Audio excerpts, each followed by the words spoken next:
is amazing. Oh, it's clash heads again. This is like Chaz Mostert and Cam Waters. It's motorsport, but not as you know it. Test yourself and your everyday road car. Safe, affordable, but most of all, fun. And all you need is your daily driver. Experience the thrill of a sprint day. Race against the clock at a hill climb. Or test your reflexes with an auto test. It takes just 3 simple steps to get started. Get on the start line. Search Motorsport Australia Daily Driver today. Fishies in a row. They're here to make a point and to do Eddie proud. They fan out in the background as they come down to turn 1 for the first time. It all looks pretty good, 2 by 2.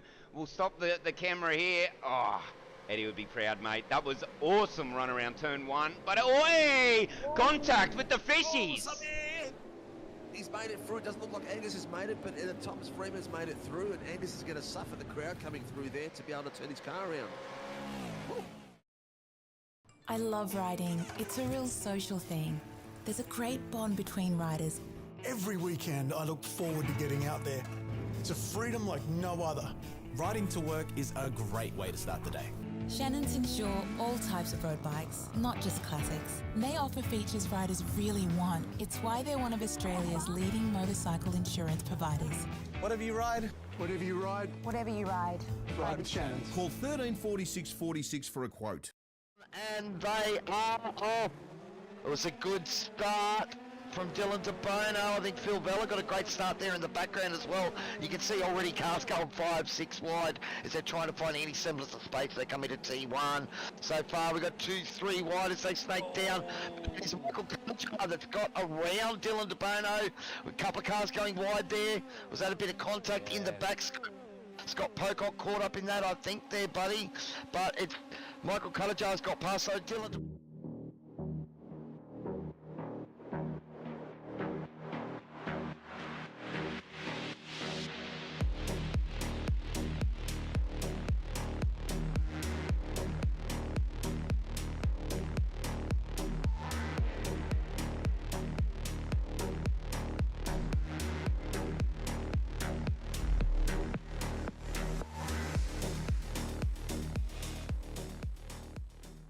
light is coming out and we're about to get going, and we have green lights and a very slow start for the 86s, but they are moving out there on the grid. It would be very interesting to see exactly which driver can capitalise on this first lap. Just go through the grid. Look like Jamie Christensen had a really awesome start to get ahead of Dylan de Bono, and Doug Gowage also jumped his teammate as well, so unfortunately Dylan stalled the car a little bit more than what he preferred. But Weekend in, weekend out, Motorsport Australia officials are making waves. From waving flags, waving cars through pit lane, or responding to a wave for help. Wave hello to new lifelong friends. Who knows, you might just make waves around the world. Ride the first wave. Search Motorsport Australia officials today. Still great classes of car, and if you are able to, if you're coming up the ranks on iRacing through the licenses, it's a fantastic sort of laneway into prototype driving, going from that GT3 up through the prototype classes. As the safety car pulls in, we get ready to go green as we come up towards the line. Edwards, Hasler, who's going to get the jump down to turn 1, or will any of the fishies, any of the piranhas in behind them, assault them down towards green and they're this off. first lap? Let's go here. We've always had a few cars. They're all special. The T-Bird. Oh, that's mine. The Combi for when we want to get away. The XR8. It's going to be a classic. They're all insured with Shannons. We've also got Shannon's home and contents cover, which helps protect our automotive collectibles, tools and memorabilia in the home and garage. If you're motoring enthusiasts like us, it's got to be Shannon's. Shannon's, insurance for motoring enthusiasts. Call 134646 for a quote.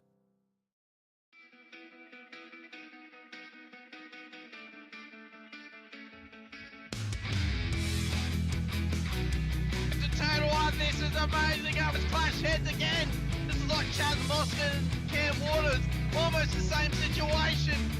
Better contact going down the hill. Sam Noble wants to sniff on Dave Coleman now. Sam Noble bottle right now because tell you what, Bruce Tannock and Jamie Dyke just absolutely drove away from us. Hayden trying to go around the outside. This is where he could have just sent it up the inside, but he hasn't implemented it, which is fair enough. It's very scary out there, ladies and gentlemen. Now let's see if we get a good run. God's just absolutely think about it. It's a really nice move. Blake Delaney had to move out of the way.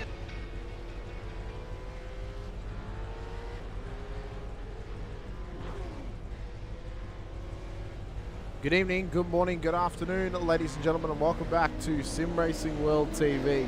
Welcome back to the Warren & Brown Tours V8 Supercars series here tonight for round number 4 of season 2 of 2024 out at Circuit de Jerez here in Spain. A wonderful circuit, of course, running the moto layout comparatively to the GP layout, which has a chicane towards the back end of the circuit. This one, a nice flowing fast circuit. Been in the officials for a couple of seasons now, and should offer a nice challenge to our drivers here tonight. I'm your commentator tonight, Hamish Munro, as always, joined alongside by Steve Sinkovic once again.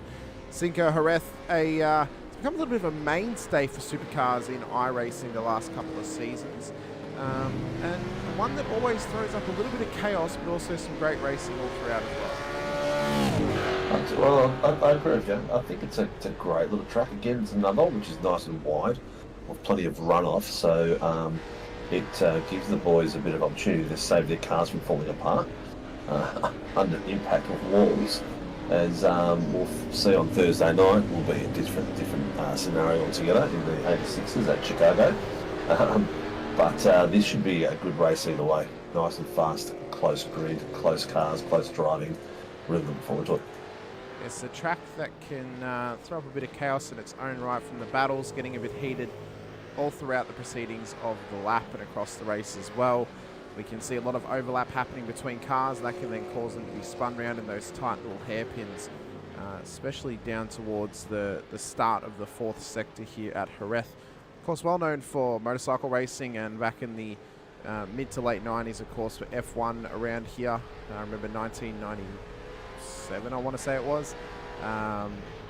Jacques Villeneuve, Michael Schumacher, Heinz-Harald Frentzen in qualifying all set the exact same time to start pole, 2nd and 3rd. In fact, they reckon the times went down to the tens of thousands for the measurement. So it was literally all three, the 10th, the 100th and the 1000th, were all the same. The only way they could really tell the difference is if they went to the 4th number after the decimal point. But big season so far, Sinker, of course. First 3 rounds, it offers up some good scenarios in terms of racing and narrative going forward. But I think tonight's going to offer us up something a little bit different, obviously. Jerez, good battles on offer, a little bit of chaos as well, but it's where we're really going to start to see this championship shape up, and how we may be looking forward to in the next 5 rounds after this one, as we get to the halfway point next week, of who are the real contenders in this championship and who is going to really be the winners or the losers out of it, and who's the go or the show. I think obviously Dylan Gray, Jamie Davis, they're going to be proper contenders this season. Stephen Kennedy, if he shows up, Chris Burridge, who shows up every now and again. But it's kind of hard at the moment, where we're in a little bit of limbo, aren't we? Where some drivers are here one week, then they're not here the next, and we don't really have a concrete view as of yet of who are the proper contenders and how this championship's going to shape up come the final round. Yeah, actually, there you mentioned it. That's 2 rounds that Kennedy and Crosby have missed, which is not usual. I'll have to give them a call and say, hey, what's going on, dudes? Where are yous? Because they're sitting very high up in the ladder at the moment. I've got the ladder up on the other screen, if you wanted to share that. So at the moment, we've got Jamie Davis sitting at 240 points, 5 points behind him, John Gallen. It's probably not sharing that because it's on a different window. Yeah, it is. Yeah. It is. You need to share your screen, not your window. But that's okay though. But yeah, Matty Parker, sitting in 3rd. He's not going to be here, so he's obviously going to be working unless he can get the time off. So he's sitting 10 points behind Davis. That's all close. Kennedy and Chris Burridge and Darren Crosby sitting 4th, 5th and 6th, all 22, all 396, 381, 387. Oh, excuse me. So the ladder is really close when it comes to the boys in the Pro-Ams. And it's a sneaky deek at the AMs. The AMs has got Blake Fitzpatrick sitting on 320, 10 points ahead of Brett Taylor. Brett Taylor in second place, mate. But go, Bretty. We want to see that change tonight, mate. You need some points over Blake Fitzpatrick. He needs to get 10 place, or what is it? How many points? Front end's got more than 1 point per position, so I think it's 6 points per position in the front end. So he needs to get a couple of positions ahead of Blake Fitzpatrick, at least 2 or 3. Sean Van der Meulen is sitting at 235, so he's at 170 gap. Andrew Rushworth next. Peter Baxter, who we know is going to be in and out. Steve Martin, Mitchell Noble, Brad Anderson, Marty Hughes, and Stefan Piccoli. So all very close. Plenty of racing to be done before we get the trophies out and get them all polished up and work on that side of things. Are we going to get them out on time this season, Sinker? Well, funny that you mention it. I actually went down today to pick up the boxes for them. They're all sitting in my alfresco, and the wife said to me, "How long is this crap going to sit here for?" And I've got 4 seasons of trophies sitting in my alfresco at the moment, waiting to be boxed and shipped out. So there's finally get that monkey off my back. Well, hopefully you can get them shipped away as soon as possible, so drivers who are awaiting their trophies can obviously get them in their hands. Now, just to go back to GR86s just quickly, Sinky, you mentioned Chicago this week. I know there was a little bit of controversy around safety cars getting called at Long Beach. Do we think Race Control is going to be more likely to call some safety cars this week out at Chicago, knowing how badly the track can actually get jammed and get a lot of blockages happening as well? No doubt. If the track gets blocked, it'll definitely be a safety car called out. It's a full 60-minute race, so there's going to be pit stops in there as well for the 86s, so there's going to be a little bit more than just put the foot down and hope for the best. There's going to have to be some tactics involved as well on Thursday night, so it's going to be very interesting, very big field, so looking forward to that on Thursday night. Obviously, race controller, a thankless job and one of the toughest in not only sim racing but real racing as well. And sometimes the calls that are made are maybe not the most favourable or the best sought after, but obviously the decisions that are made on the night are ones that kind of have to stand without review. But always trying to get more and more consistent, not only with race control, with broadcasting as well.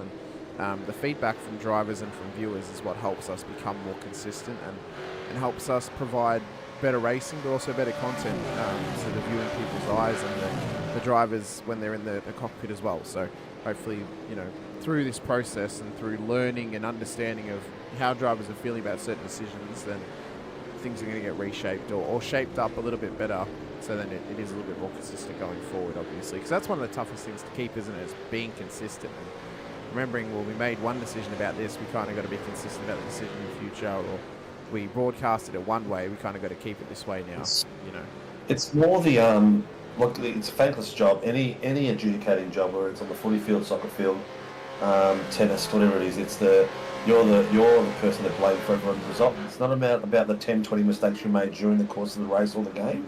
It's that one particular one that you think's cost you the point. So that's the way the focus always is as being an adjudicator.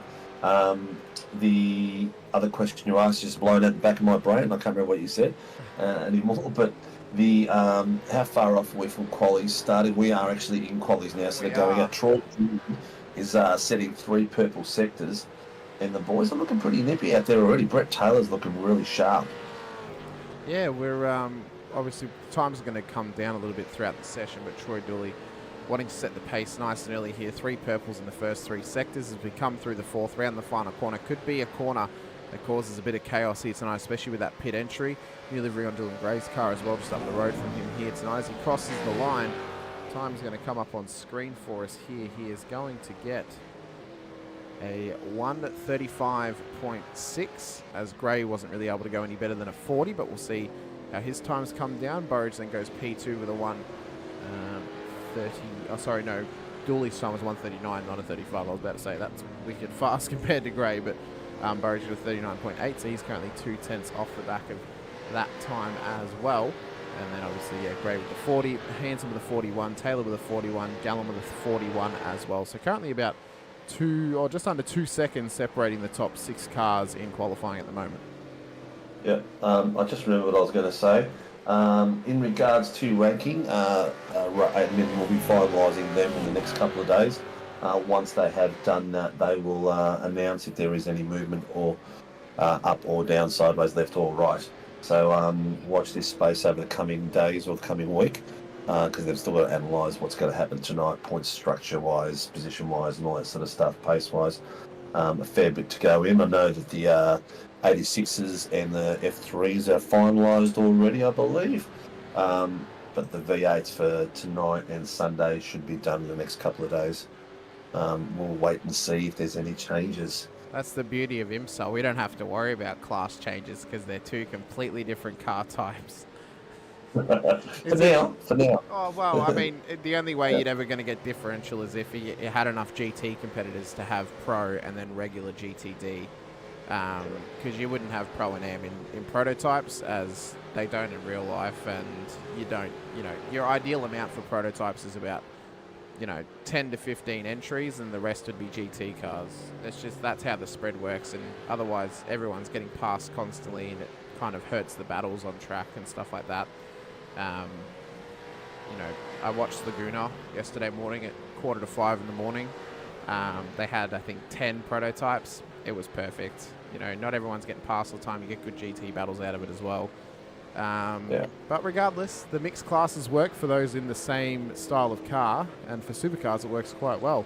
So currently have Troy Dooley top of the timing sheets. His teammate Andrew Cowan going to cross the line. I'm not sure if his time is actually counted here, so he's yet to put a clean time in over his 4 attempts here in qualifying so far. We'll see where his time sits. New entry Di Feldman goes into P12, formerly of Split 3 in the Vets, now running here in SRW on Tuesday nights. We'll see how Di can do. The Tuesday night V8 Supercar series. How cool is that? I know. We'll see That's if awesome. We get more. If you've got friends, family that are females, we want to get more ladies involved. So yeah, let them know that we race on a Tuesday night if they're not up for it for the Sunday night for the AMs the Pro Am Pro Series. There's the AM here. There's also the 86 and stuff like that. Leanne Anderson, as usual, a faithful follower of Team SRW, cheering on the awesome foursome. Thank you, Leanne. Rusty Shackelford. Evening all. Looking forward to tonight's broadcast, seeing how the pigs handle the bike track. I imagine there'll be more excellent this track tonight than overtaking areas. Yes, 100% sure. Harry Dodds thinks that Troy should be going pro. Mark Cochran, come on, Andrew Rushworth. Rusty is, can you always tell another GT racing fans in Publix? Cochran, also good luck to Jonathan Gallen and Brad Hayes. Good to see everyone out there chitter-chattering already. We have 17 viewers tonight and we're only 17 minutes in and growing. So if you do want to see someone particularly out there and you do want to support a team, let us know and we'll flick through it. We'll have 2 cams going all day today, so we'll try to catch the back of the field and the front of the field. Jamie Davis, Evie Lang have a good call, and Stephen Reef. Let's go, Rusty. Jamie, get in that car, mate, and start setting up some laps. Yeah, just on Rusty's comment about GT fans in public, bags under their eyes. I'd been to bed for about 3 hours, watched the race, and then went back to bed. So it's not so bad when it's only a Grand Prix and it's 2 hours and 40 minutes. When it's the longer races, 6, 12, or 24-hour races, that's when you really get tested trying to watch the whole thing. But you can see here, Dylan Gray starting to try and find some pace in this car. As mentioned, new colours on that car this week. Chris Barnes has got to move himself for the second. Cowie's starting to qualify a bit better. He went off tap in his qualifying last season. This season he's starting to qualify to the front of the grid again, which is good to see. Yeah, we'll see if he can find some more pace here on Tuesday nights. We know he's struggled a little bit on Sundays, although he has been consistent. Just hasn't really been up near the front as what he once was. As you can see, Peter Paddlewood trying to chase down Daniel Clutterbuck at the moment. What was that, Cinco? He didn't win class on Sunday night, so he did well on Sunday night. Jamie's got really good for running out of fuel. That's why he did too. Being a team over, he got no better, eh? You think you'd actually pay attention to things that you're now? There's so much that gets called, mate. And then Monday nights, when we do go through the tickets, it was a 2-hour session last night. It was quite a bit to go through. So I'm thanking God that the super sprints are over in the 86 because that seems to be where it all comes out. Yeah, I think it's probably the smarter decision to not have the whole season be super sprints. Having a nice mixture, obviously, of sprint, super sprint, and regular rounds is, I think, going to pay dividends for that series. Hell, maybe we'll even see an enduro get introduced next season. Could be quite interesting to see how the little tin top production cars deal with it. Since the only series we currently have with endurance races is the supercars, of course. I mean, I'd obviously love to see an endurance race for IMSA as well going forward. Just a nice little 2-hour race would be something special. Maybe run on a Saturday afternoon for a one-off, or as one round during the season. Maybe we'll see how that all pans out going into season 3, of course. Current standings, though, as we are now 10.5 minutes into the 15-minute qualifying here. Troy Dooley is currently pole position for Performance Sim Racing. Of course, being a sprint round here tonight, it will cut off at the 15 minutes. They will not be able to finish their laps. Even if they start them right before the 15, once it ticks over to 15 minutes, that's it. They're done. They cannot finish the time. It's Dooley, DeBurridge, to count at the moment. Gallen, Gray make up the 5. Weston, Clutterbuck, Vandermeer and Taylor Pavlovic make up the top 10. Vandermeer and Taylor P1 and 2 for the amateurs. Hanson in P11 to Fitzpatrick, Hughes, Martin, Feldman, Anderson, Hayes and Rushworth. King and Noble yet to set a time here as Peter Vandercraan, Jamie Davis, Travis Daly not out on track, although I believe Davis and Daly unable to get out there for rear of grid penalties. Yes. Do SLW have any team enduro events, pros / AMs, etc.? Well, we haven't really had one occur recently. I'd love for us to get one set up, obviously, for maybe next year we run a league version of a Daytona 24-hour, or maybe this year we run a Petite Le Mans at the end of the year or something like that. I think that would be pretty cool if we could get that going. We've even spoken about a Sandown 500 and maybe even a Phillip Island 500 or something like that. I think it'd be pretty cool to run. Yeah, boys in a meeting a few weeks ago asked if we're going to do it, and I said, look, if anyone wants to come up with some ideas and some suggestions, I'm happy for it, but at the moment in IRL, I'm just way too busy with a few things I need to prioritise around this. And I'm giving as much time as I can to this series and to the business as I can at the moment. So if the boys come up with a suggestion, they're prepared to go out there and run with it, we're cool with it. So we've got the funding for it, we'll let them run, and if I have to be there and commentate, so be it. But I just don't have the time to organise it at the moment. So Hamish, I know that Stefan was interested in doing something as well. I know that Brad Hudson was talking about it. So if the admins want to get together, they're quite welcome to try to coordinate something. We'll support it 100% as long as it fits where we think we're heading as a business. Yeah, I mean, probably if we were to run a special event like that, it would probably be a one-off payment race instead of the subscription race, of course, just to help fund the day and help get everything sorted for sessions leading up to it, whether it's practice sessions, qualifying the day before and having the event run during a Sunday. I think that's more likely how it would run out, instead of, because that way we can fund the event itself. So it would mean... Or if you're a business out there and you'd like to sponsor an event like that, ideally I'd love to see us do a charity event and have it go to, I don't know, anything from MS to Jerez to, Black Dog, whatever the case may be, and all the money go to that. As long as we're covered our expenses, I don't really care. I'd be more than happy for it to go to a, it would be really cool. Have it go to the Royal Children's Hospital and have the donation go out next Easter. Maybe do it over a couple of events and have SRW community donate something and have it come on TV. That'd be absolutely sick. Even like a November event during November, or Breast Cancer Awareness Month, of course, in October. That sort of thing. I think would be really, really cool for us to try and get organised as we get into the final minute of qualifying at the moment. So drivers are just trying to get their time started and finished here. Minute and 40 is a lap time, so if they haven't started a lap now, then they're not going to be able to get another one in during qualifying here. I was saying Cow because he's in the pits and not able to set another time. Burridge is the highest seeded driver at the moment who could finish their time here in qualifying. He's currently P3, wants to try and do better and get past Dylan Gray and Troy Dooley, but they're looking to be locked in at the moment in P1 and P2. Dooley's having a very good start to the season.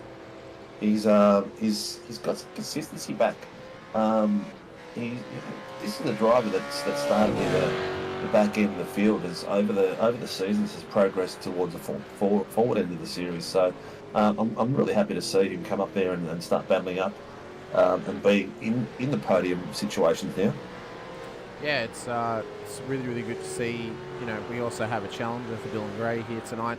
We'll see how Jamie Davis is having to go from the back to the front of the field, but that is the end of qualifying. Drivers have been cut off from finishing their laps as the 15 minutes is up. This will be our starting grid for race number 1 here tonight. 2 races to come, the heat and then the feature. 20 minutes and 40 minutes of racing here tonight. Troy Dooley will start on pole position for race number 1 for Performance Sim Racing. Headed Dylan Gray for SLM Motorsport out of P2. It'll then be Chris Burridge and Andrew Cowan lining up on the second row of the grid ahead of Scott Weston and John Gallen. Good to see Scotty find some pace in his car once again and back up into the top 5. Clutterbuck will then start ahead of Vandermeulen, who starts pole position for the amateurs. P8 on the road ahead of P2 in the AMs. P9 on the road, Brett Taylor.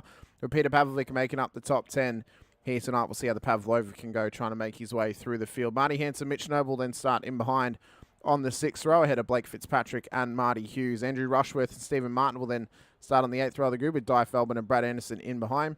Brad Hayes and Josh King will then make up the top 20 with Peter Vandercree and Jamie Davis and Travis Daly in behind. Adam Hughes, Tyson McAvoy, your race controllers here tonight. But let's get ready to go racing out at Jerez. Oh, yeah. A nice full-size grid tonight of 23 cars. So it's good to see them all piping hot red and rock. We're missing a few tonight. We usually have a lot more on a Tuesday night, but it's okay. It might be the track because some people might not have it, but it's going to be fun all the way through. The liveries are looking sensational, mate. You boys are going with a bit of chrome touch here and there as well. Yeah, we've spoken a lot about how my opinion is chrome is an accent, not a main color, or not a main style choice. But I do like a bit of chrome on a car. You know, bit of an accent here or there. Be really, really cool. Steve saying, yep, charity event would be the way to go. Reckon get more sponsors and races and could really be promoted well to be very big.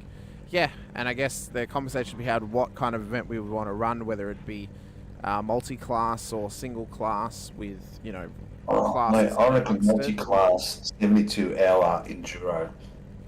72 hour? You reckon we'd be able to go 72 hours? I want to go all out, mate. Go big. Go big, go all out. I think we'd need a full production truck to go 72 hours, I'm going to be honest, Sinker. And probably we'd probably need about 4 more producers to be able to do that as well. No, we've got Good and get Shibby back for a guest appearance. He'd love to do that for a charity. We've got Toddy that's available. We've got David Wheeler that's available. Yourself that's available. JP it's available. You know, JP could do the daytimes in the UK. Anyway, I'll shut up because the boys are on the grid. There's 244. They're getting ready to rock it up. Looking spectacular all out in all their colours. Let's get lights up. Let's go racing at Jerez. It'll be Dooley versus Gray on the front row. Burridge and Cowan in behind. Who's going to have the run down towards turn number 1 here for the first of 2 races here tonight out in Spain? As gridding is now started up. Vandercree and Daly have not made the grid. Lights up. Let's go racing at Jerez. Will Dooley remain on top by the end of turn number 1? They get going there. Cowie, though, with a big box start off the line. Great start, though, from Jamie Davis in the background. He's already made up 2 to 3 spots up towards turn number 1 as they come on through for the very first time. They look tiny at the moment. Very quickly. Oh, but Steve Martin's been spun round in the background. Yeah, I think it was Martin. No, it was Blake Fitzpatrick. No, it was Martin. I saw his red wheels go round. Fitzpatrick's still going. Yeah. The boys are still going nice and wide. Already filtered into single file. A few boys are having a bit of a peek here and there. Look at that beautiful run through. The boys are looking sensational. Gray's already taken first place here as we have Hanson into the wall in the background. That looked like a rig malfunction the way he just drove off to the left then. We'll have to look at that afterwards. As a block up there by Mitch Noble, just held that into the corner and made it go through on the inside of Brett Taylor. Taylor's not going to have any of that, and he's going to put the foot down on the inside line and take it all the way through. No, he's got him. Oh, they're still battling here. He's left the door open a little bit. Who's that? Is that Fitzpatrick behind him? Yeah, on the inside? Yeah, we got Taylor, Fitzpatrick, involved.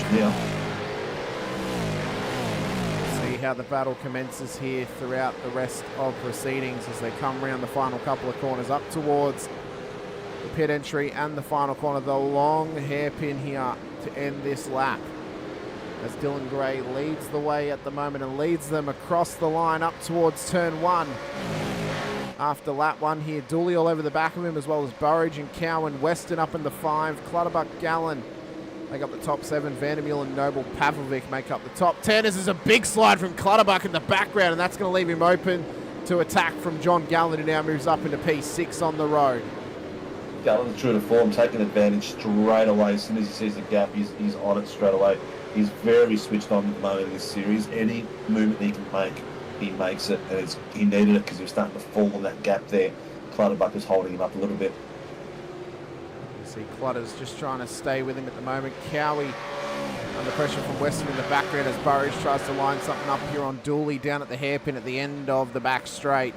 Can't quite get there at this moment in time. This could be a corner we see some moments happen here tonight, Sinker. Big dives from drivers. Got to be careful of the grass on the inside line, as that could easily stop them from pulling the car up and heading into the direction of another car trying to turn the corner. Okay, Steve Martin is now talking to RC about the incident in the back end, so RC's going to be looking into that as we speak. Try and get some replays happening of what has been occurring throughout the race proceedings at the moment. Biggest movement tonight is biggest two movers tonight. My boys, Jamie Davis and Josh King. Well done, that team SRW. Good to see them rocking it on. 9 and 5 positions. This was up into turn 1. Steve Martin down the inside. Oh, and he got clipped from behind by Davis. Is that Davis? Yeah, it was Davis that clipped him in on the rear quarter panel. You can see the damage on the front of his car on the live viewing in the bottom corner. So that was Davis involved in that one. Might be in for a pit stop himself. Oh, you see Hughes there. He just got a big wiggle through the corner, and that then forced him off the track. Trying to keep it nice and clean at the moment. Andrew Rushworth was then also involved. And then wasn't he fighting it? Yeah. Andrew Rushworth was also involved in something, ran it way wide down into the sand. Needed to be careful of Davis in behind him. And then caused more war wounds on the front of the car. That was real close. That could have gone south real quick then. Real quick. This is Brad Hayes running it way wide into the sand. Needed to be careful of the rejoin. Good job to not drive it in front of the track, but ended up needing a bucket and spade off the back of that one, right deep in the sand pit. He was getting ready to make a sandcastle, that's for sure. I hope he brought his little bucket and spade in the boot of that car. Maybe he'd make us a track replica out in that big gravel pit there. See Burridge trying to put some pressure on Dooley and Gray up the front. Cowan still under pressure from Weston in behind as Gallen starts to gap. Daniel Clutterbuck back in P7 at the moment as Vandermeer leads the amateurs at this stage in time. Doing well, Vandermeer. He's doing well, leading the amateurs at this point and doing it well. He's got, what has he got? Four tenths in the back, Clutters. And then he's got Clutters, he's got John Gallen in front of him, 4-5 tenths. So very close battle. Gallen's still got a bit of a gap between him and the guys in front of him of, what is it, 1 second. So slowly catching it up. But don't forget, this is a two split race, a heat and a feature. So 10th position is quite important as well. Finishing, I mean, if you're going to finish first nice and clean and get up there and get it done. After that, your strategy is going to be looking at, 5th or 10th for getting a good position in the feature race. Yeah, if they can finish, down towards the back end of the top 10, of course, they start up further in the feature. Reverse top 10 grid for the second race here tonight. And Jamie Davis will probably have eyes darted at where Mitch Noble is his teammate at the moment on track. He's currently P10 on the road, and Davis is only a couple of spots behind him, but could have a penalty coming his way. Brad Anderson's just asked for a tow. I think he's been given. He's already towed. back to pits. So we'll quickly check off what's happened to him here. You can see on the replay in the top section of screen here, he ran it way wide off the exit of the corner and was just struggling to get it back on track. Has it become worse for him ever since then? Oh yeah, big slide and then into the wall. Ah, dirty tyres. Dirty tyres. Yeah, and I reckon he's got himself stuck in the wall. That's why he needed the tow. He over-rotated it when he reversed it back, so as they come on round, Davis still trying to chase down P10 on the road at the moment, but it's Dylan Gray leading the way. And he's got a nice little gap right now, 0.7 of a second back to Dooley, and a further 0.4 back to Burridge in P3. So we could be on for a nice and tasty battle here, Sinker, for the front end of town. Oh, 100%.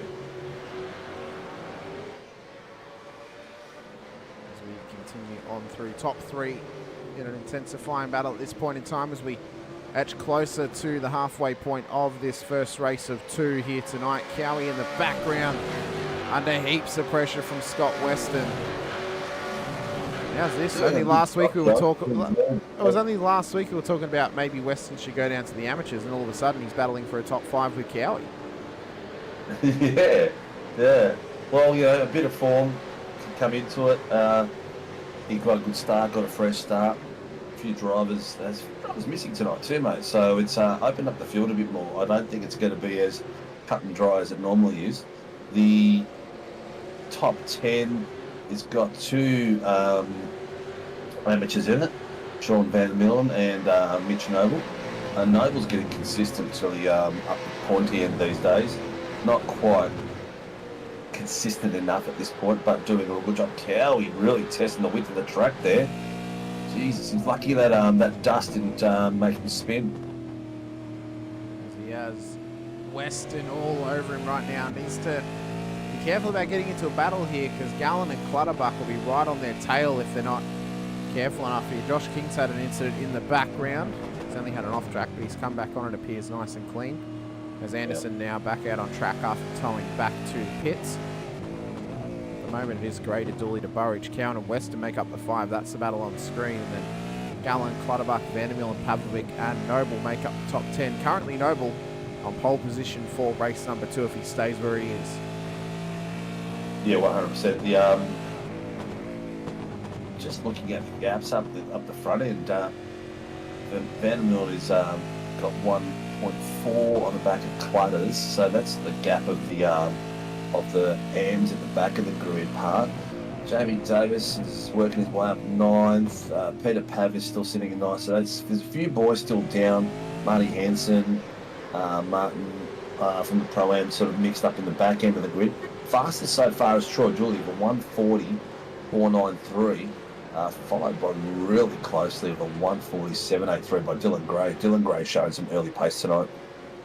Yeah, he's looking good after, unfortunately, losing a win at Red Bull after his internet didn't play ball with him on the night of the race. And then last week had a good showing as well out at Portimao. But tonight he looks to continue this run forward by trying to get another win under his belt in the series. Up the front, though, he's looking nice and good for the win in the first race here tonight, but he has got major pressure from Dooley and Burridge in behind. We are just about halfway now, so we'll start to see, don't know if we'll see tyres come into effect just yet. It's a bit early in this track. It is a wide track. I'm not sure, is this track well known for degradation? Oh yeah, it is. It is. It's something about these Spanish or southern European tracks. They just chew tyres, and I think it's because of the fast-paced corners around here, but also the hard braking zones. You can save tyres around here, of course, but if you push too hard, get into too heated of a battle, it can cause you to eat away at the rubber under your feet and hurt you a little bit in terms of tyre wear. Brett Taylor's on the hunt. He's chasing down Mitch Noble on the other screen, and he's got Blake Fitzpatrick and Jamie Davis all hunting him down as well. So it's bit of a battle pack building behind these guys from Noble onwards. That is pretty much what is at third place of the AMS tonight, fighting through. Did your STK just disappear? Yeah, it did. I'm fixing it. Yep. I was doing it That's as all right. silent as possible. That's all good, mate. I just asked purely because there it is back now, because the timing link disappeared itself. So those boys are getting a little battle pack of their own at the moment, which is really good to see. So it's 4 cars: Noble, Taylor, Blake Fitzpatrick, and Jamie Davis.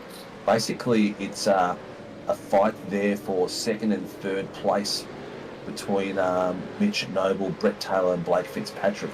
Andrew Rushworth, who's sitting 4 seconds behind Jamie Davis, is a little bit out of the picture for the moment. But Noble's trying to spread his wings. That Taylor is slowly reeling him in, but he's getting pressure now as well. This guy's just trying to stay within the battle. Maybe not willing to push it too much here in the first race, but maybe the second race we'll start to see some more intensifying battles on the screen as drivers begin to push more and more to make up any positions lost, or even try and push to make up any positions that you think they can make in the proceedings. Of course, longer race in the second one. Perhaps towards the end of that one, we'll start to see those really, hard pushing battles going forward as well. Oh, no doubt. And don't forget, at the moment we've got Mitch Noble and Peter Pav on the front line of the grid with the reverse top 10 for the feature as well. So it's going to be interesting. Peter Pav, Mitch in the first row, second row at the moment.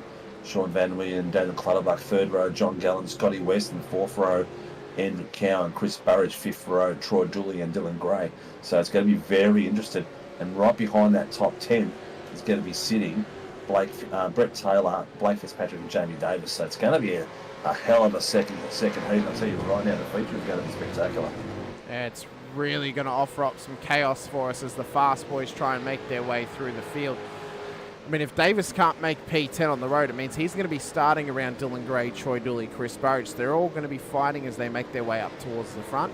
And, of course, Noble, Pavlovic and Vandermeer will be hoping to survive at the front end of town. I mean, Weston and Cowan, they're still going to be around each other on the starting grid where they are at the moment alongside Gallen. So there's going to be some good little battle packs early on at the start of that feature race that could lead to some chaos and possibly a safety car as well. Stephen Banks saying would love to see the Pav starting from the front row. I mean, that'd be pretty good to see some Pavlova lining up front row alongside Noble or alongside Vandermeulen and just really putting the pressure on them at the front and see if he can run away with it. We know he's got some pace on his day, Sinker. And, well, starting from the front row, being out of the battle early could help pay dividends for him. Yeah. I'm looking, Peter Pav's a former series winner, so I'm looking at him getting up before the end at some points. Ever since he's got his direct drive, he's sort of dropped backwards a little bit. And he's had it now for over 12 months, I think. So I'm not sure what's going on there. He's a bit far off the back of Vandermeulen as we see Davis in the background trying to battle with Fitzpatrick, who's defending on the inside line at the moment.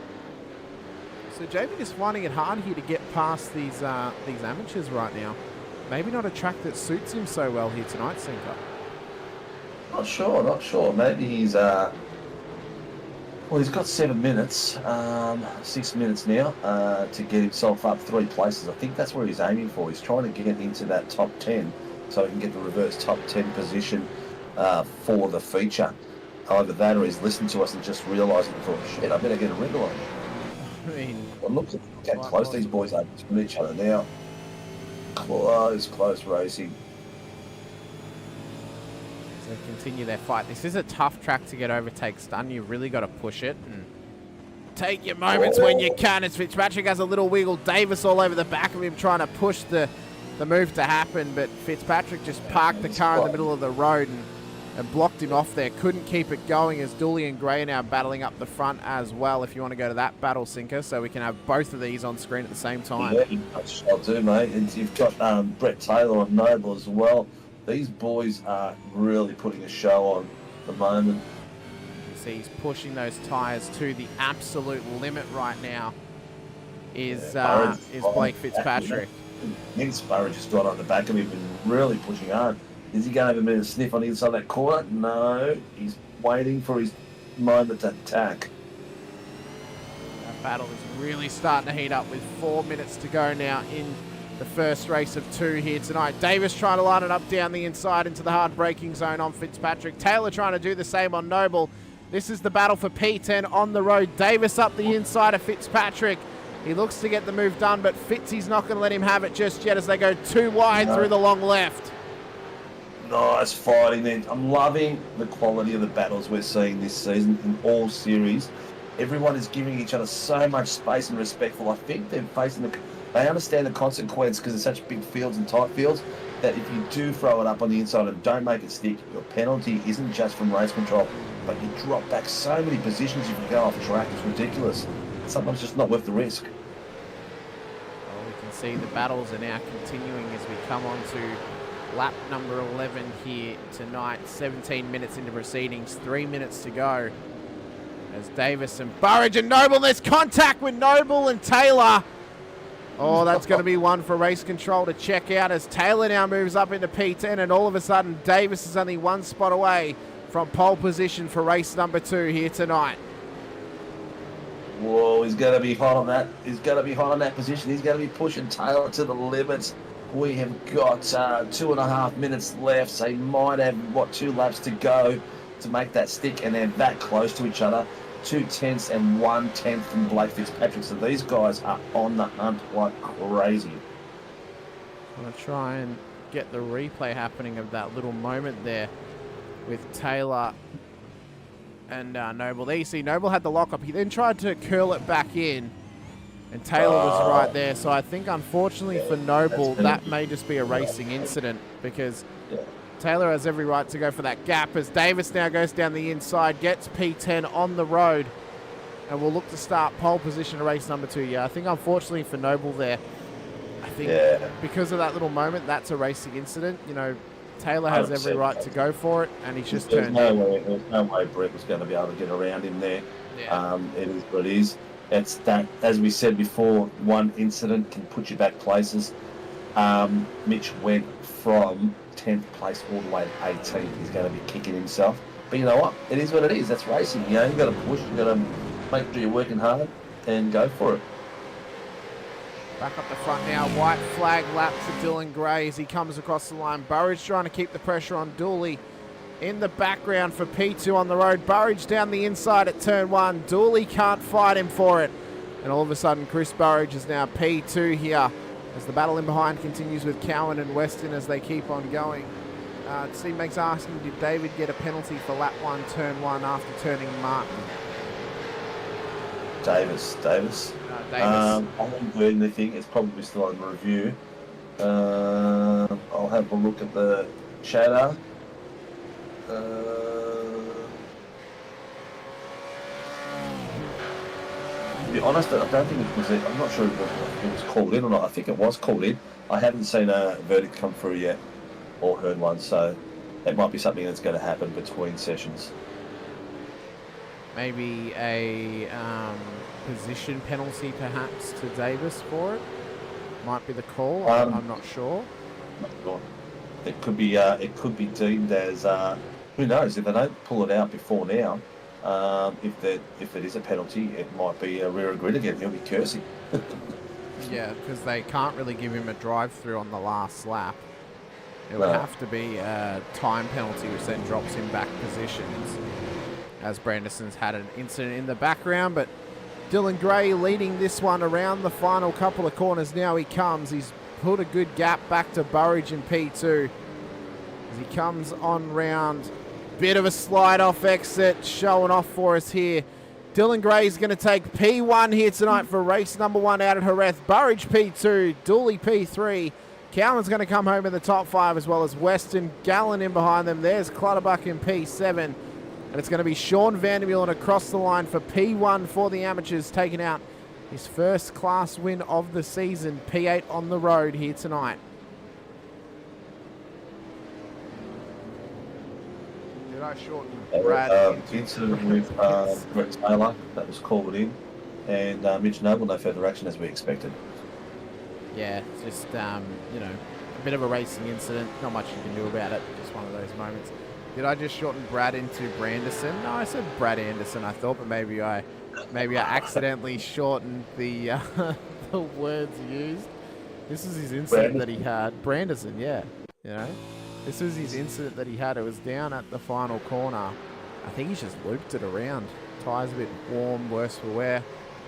Oh yeah, I tell too you what, early on the gas. So top three: Dylan Gray, Chris Burrage, and Troy Dooley finished really close together in the end. Amateurs: Sean Van der Malen, he really took it out to these boys. He had Peter Pad 4 seconds behind him, and Brett Taylor and Blake Fitzpatrick fighting it out for second and third on the podiums for the AMS. So it was a great race for race number 1, of course. Gray will lead the round going into race number 2. Burridge will need to win the next race if he hopes to pip Dylan for that round win, depending on where Dylan finishes. Pretty much seems to finish ahead of him at this point. Yeah. But we will see how we go. Warm-up session now to come prior to race number 2. So for those of you who come and watch us on a Thursday night as well, we're going to, between the heats, we got a long race on Thursday night, don't we? It's actually, yes, Chicago's a normal round. Okay, so normal round. So what we'll do is we've got a gap between quali and the race, and we're going to have a bit of a chat with the boys at Locked On Lads and about the Shitbox Challenge, and got a bit of footage of their car and just have a chat about who they're supporting, where their funds are going to for the charity that they're supporting and stuff like that, and just getting a bit of a highlight from them. So make sure you stick around and come in for a chinway. Again, we'll be having a chat to those boys that night. Vic, who races in that series, will be one of the boys that's going to have a chat with us, and also Wilco's going to come in for a special chat too. Well, that'll be good to check out if you're either racing and you want to watch the broadcast after the race is finished, or of course if you're not racing but you're not watching anything on Thursday night, then come over to SRW, as the safety car has a bit of an off track there in the warm-up session. Come over to SRW, have a chat with JP and Sinker in the chat of the broadcast, and check out all the action out at Chicago. It's going to be chaotic, especially if we get rain. Like what happened at Indy. It's going to be pure chaos, and it could be a safety car supreme affair. That's what we said on Thursday night as well last week, because it was a bit of rain on, but it was such measured driving by the guys out there. It was spectacular. It really was cool. Loved every second of it. There was a lot less carnage than we thought it was going to be, put it that way. I thought it was going to be a lot more carnage. We're going to have Dylan Gray come in and have a chat to your Sinker while I walk off and go get a drink. He asked if he should come in, so I'm going to drag him in. You can have a chat to him while I walk off for a minute, and hopefully get some info on him for the race. Mr. Gray, how you doing, buddy? Good. Had fun. How did the car look very settled out there? Are you happy with the setup of this week? No, I got a bad setup. It's too taily. Too taily. I see some of the boys love it taily. Like when you speak to Dikey, he likes the rear end loose, so he can throw it around a bit. Another one that likes the loose rear end is Adam Hughes as well when he races the Porsche. So you like yours a bit more grippy there and pointy? Some tracks I like it loose, like especially around here. I want it the rear a bit more stiffer. But I just couldn't be bothered working on a setup for this week. Yeah, are you going to just soften the rear end up a bit, or what are you going to do? Nah, just leave it the way it is. Just go sideways for a bit. Well, it's a 40-minute stint, this next one, so you're going to look at fuel saving. What's your strat going to be like? Are you going to look after tyres? Because if your rear end's sliding all over the place, you're going to end up with pretty crappy tyres by the end of it. Probably pit halfway through and then go new tyres, see where I am, and then maybe do a bit of fuel saving, being in pretty much mid-pack. Yeah. Well, you've got a 10th place start now with the reverse grid, so it's not going to be an easy one to get through, because some of these boys aren't slouches that are in front of you either. Nah, so I think it will come down to the start. If I get a good start with no wheel spin, I should be all right. But it's mainly it's pretty much going to be turn 1 and turn 2 to watch out, because cars spinning around. Yeah, 100%. Oh, look, even further down, this track does narrow up as it goes. But it's there's a lot of runoff everywhere, so people can go around the outside and take some liberties of the track, especially the first few corners, to avoid incidents. Yeah, there's plenty of runoff here, which is the main thing. Pit lane entry is going to be the tricky one because how tight and narrow it is. So many people might overshoot it. I know I've done a few races around here before, and I've overshot it multiple times. So you're talking pit stop penalties. Poor access, poor entry to the pit. I might get one if there's there'll be a pit stop in this race. I might get one. Which probably will hurt. Well, it should be interesting, mate. Pace-wise, Troy Dooley's right on the back of it. Chris Burridge, not a hell of a lot of difference in lap pace. I think it's going to come down to just incidents and keeping it clean and keeping the tyres fresh as long as possible so you can fight off some of these boys. It's literally going to be get a good start and then literally work my way through the field if I want to finish on the podium. If not, I don't mind. Just finishing the race, I will be happy with. Excellent, mate. Well, get yourself ready, have a drink, kick off the shoes or put some fresh ones on, whatever you do. I don't wear shoes on the sim or socks. No, I'm always in socks, yeah? You too? No, bare feet. Bare feet? Yeah. Bare feet? Unless you're not wearing thongs. Nah. If I wear thongs at the throttle, we get jammed on. Whereabouts in Australia are you, Dylan? Victoria. Oh, you are in Vic. Whereabouts in Vic? I'm running my real life paint on the car. That's why it's a bit different from last week. I thought as much. Whereabouts in Victoria are you? About 40 minutes from the city. Left East. or right? East. East. You're out in the east. So you're out towards Dandenong way. Okay, cool. A lot of the boys are out that way. All right, excellent, mate. Well, have fun. Enjoy, and we'll maybe see you at the other end of the night. I'm back at the broadcast booth. Hopefully. All right, mate. Take care. See ya. All right, Sinker, starting grid for race number 2 here tonight. Jamie Davis will start on pole position. Hey? Did you just drag me out again? No, I didn't touch you, mate. Don't worry, I didn't touch you. Jamie Davis will start pole position ahead of Peter Pavlovic on P number 2 at the front row of the grid. Sean Vandermeulen and Daniel Clutterbuck will then start in behind with John Gallen and Scott Weston making up the third row of the grid. Andrew Cowan and Troy Dooley will then start P7 and P6 with Chris Burridge and race 1 winner Dylan Gray making up the top 10. The rest of the grid is how they finished in race number 1 with Brett Taylor ahead of Blake Fitzpatrick on the 6th row of the grid. Back to Andrew Rushworth and Marty Hanson with Stephen Martin making up the top 15. Marty Hughes will then start alongside him with Di Feldman and Mitch Noble in behind with Josh King and Brad Hayes making up the top 20. Brad Anderson then in behind them. Peter Vanderkrant didn't make the start of race number 1. Neither did Travis Daly. I doubt they're going to make the start of race number 2. Adam Hughes, Tyson McAvoy, our race controllers once again. I was just thinking, where's Rick Vigor? He's not here tonight, apparently. Yeah. We're missing a few of our fanboys. Maybe I think maybe Kennedy and Crosby's probably focusing on vets because Kennedy's currently in a championship-winning position. Yeah. The boys are looking good out there. I've got my camera on Dylan Gray in 10th place. Looks like that Jamie's starting on the front of the grid, so it's good. Peter Pav at the front as well. Let's see how Pav gets off the start. I know Daniel Clutter sometimes goes flustery on the start, so that's going to be interesting. John Gallen, we know, is on form at the moment, so it'll be interesting to see how many places he can get before the corner. Cowie's going to be a bit safer as he comes through, and then the rest of the boys, I think, are just going to be trying to stay out of trouble and maybe go that little bit wide for the first 2 corners to avoid the incidents.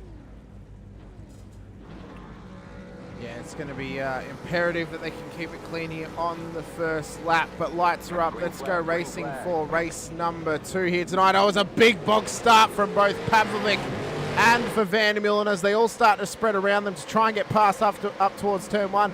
Great start, though, from Jamie Davis as John Gallen's already carrying massive damage on the front of his car.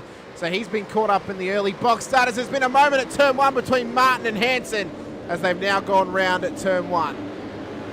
Yep, that was 44 wide at that point. I don't know how they got through that so cleanly at the front of the grid. And the back of the grid is where they've had the incidents. Boys are still going too wide at some of these positions. It looks like it's Clutterbuck with one of the who was that beside Clutters? Peter Pav. So he's made his way back. He's lost a few places. Dylan Gray, Pav is down 3 places. Van der Meulen down 5 at the moment. But Dylan Gray already up 6 places, mate. Yeah, he's already moving up the grid as quickly as possible. Clutters is missing his rear wing on that Mustang at the moment. Some early damage early on in this 40-minute affair here tonight. They'll want to try and keep it as clean as possible in the early going. Try and make it to the end, but it's Jamie Davis that leads the way to Scott Weston, to John Gallen, to Dylan Gray, to Andrew Cowan, to Daniel Clutterbuck, to Peter Pavlovic, to Sean Van der Meulen, to Chris Burridge, to Troy Dooley. That's the top 10.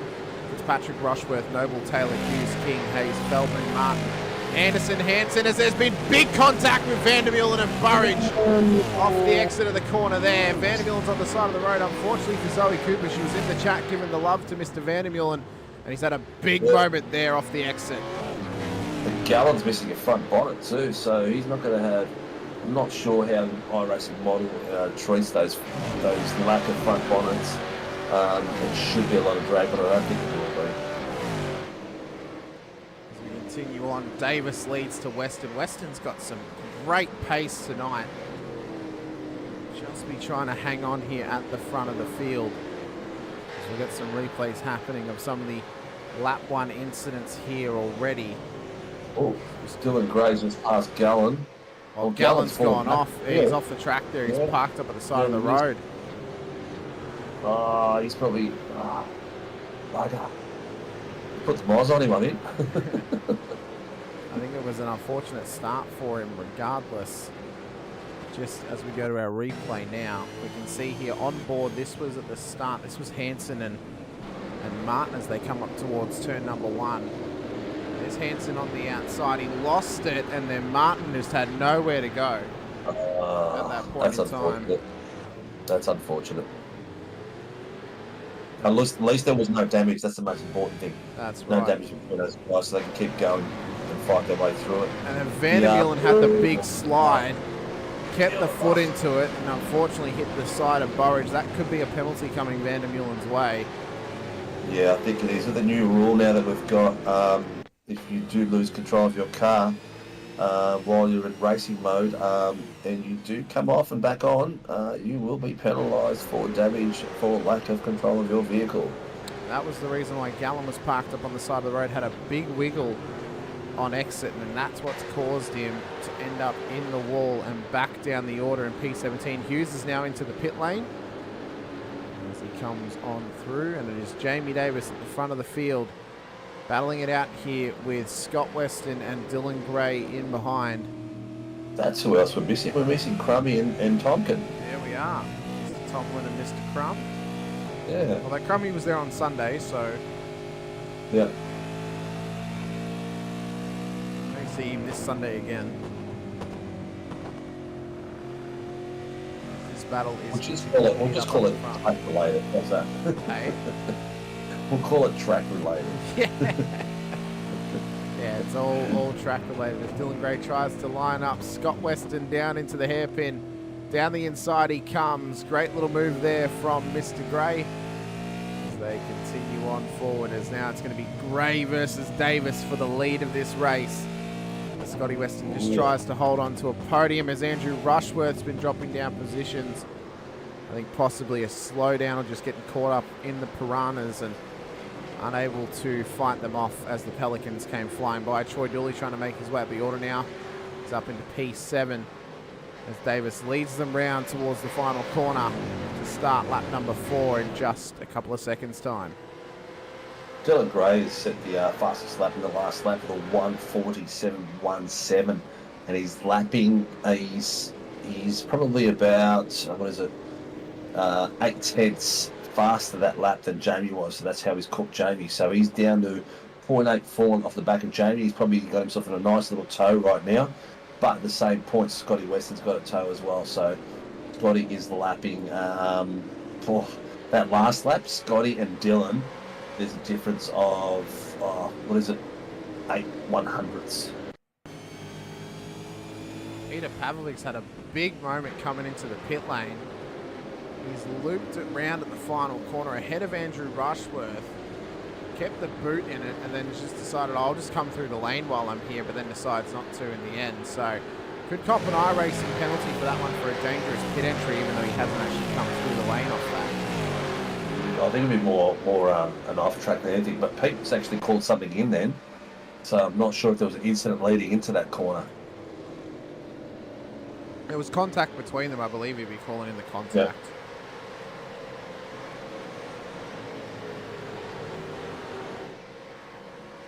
As Davis just trying to spread his wings and fly away from Dylan Gray at the moment, back in P2. Couple of movers and shakers in the background. Burridge is struggling with the damage on the front of his car.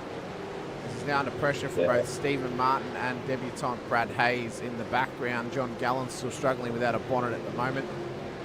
So the Pelicans are still flying, but they're running wounded at this stage in time. They are, but Blake was leading Hams up until a second ago, and Mitch Noble was just past him. But we've got the Hams fighting it out for 1, 2 and 3 at the moment, with Mitch Noble, Blake Fitzpatrick and Brett Taylor sitting behind each other with 3/10 and battling away like crazy. At the moment, Fitzpatrick's come down the inside of Taylor to get that position back. Taylor's let him go, and he's just tucked in behind him and worked his way behind him again, leading out by Mitch Noble. These boys, they're going to be, I think that was a tactical move there by Taylor. He knows he's got to keep those tyres good, and he knows he's got to do a bit of fuel saving. So it's not a bad thing at this point to be sitting right behind the driver. Josh King in a wild ride off the track right now. Yeah. Just dropped a heap of spots off the back of that. So Josh King wants that in a charcoal colour. I've actually done it the wrong way around and given the charcoal to Brad Anderson in the Holden. No, you haven't. Brad has the lime green. Oh, it's supposed to be the other way then. Because Mitch has the charcoal. Yeah. And then Josh has the green at the moment. Yeah. So I've got to swap them two around during the week. Zoe Cooper's going go 451.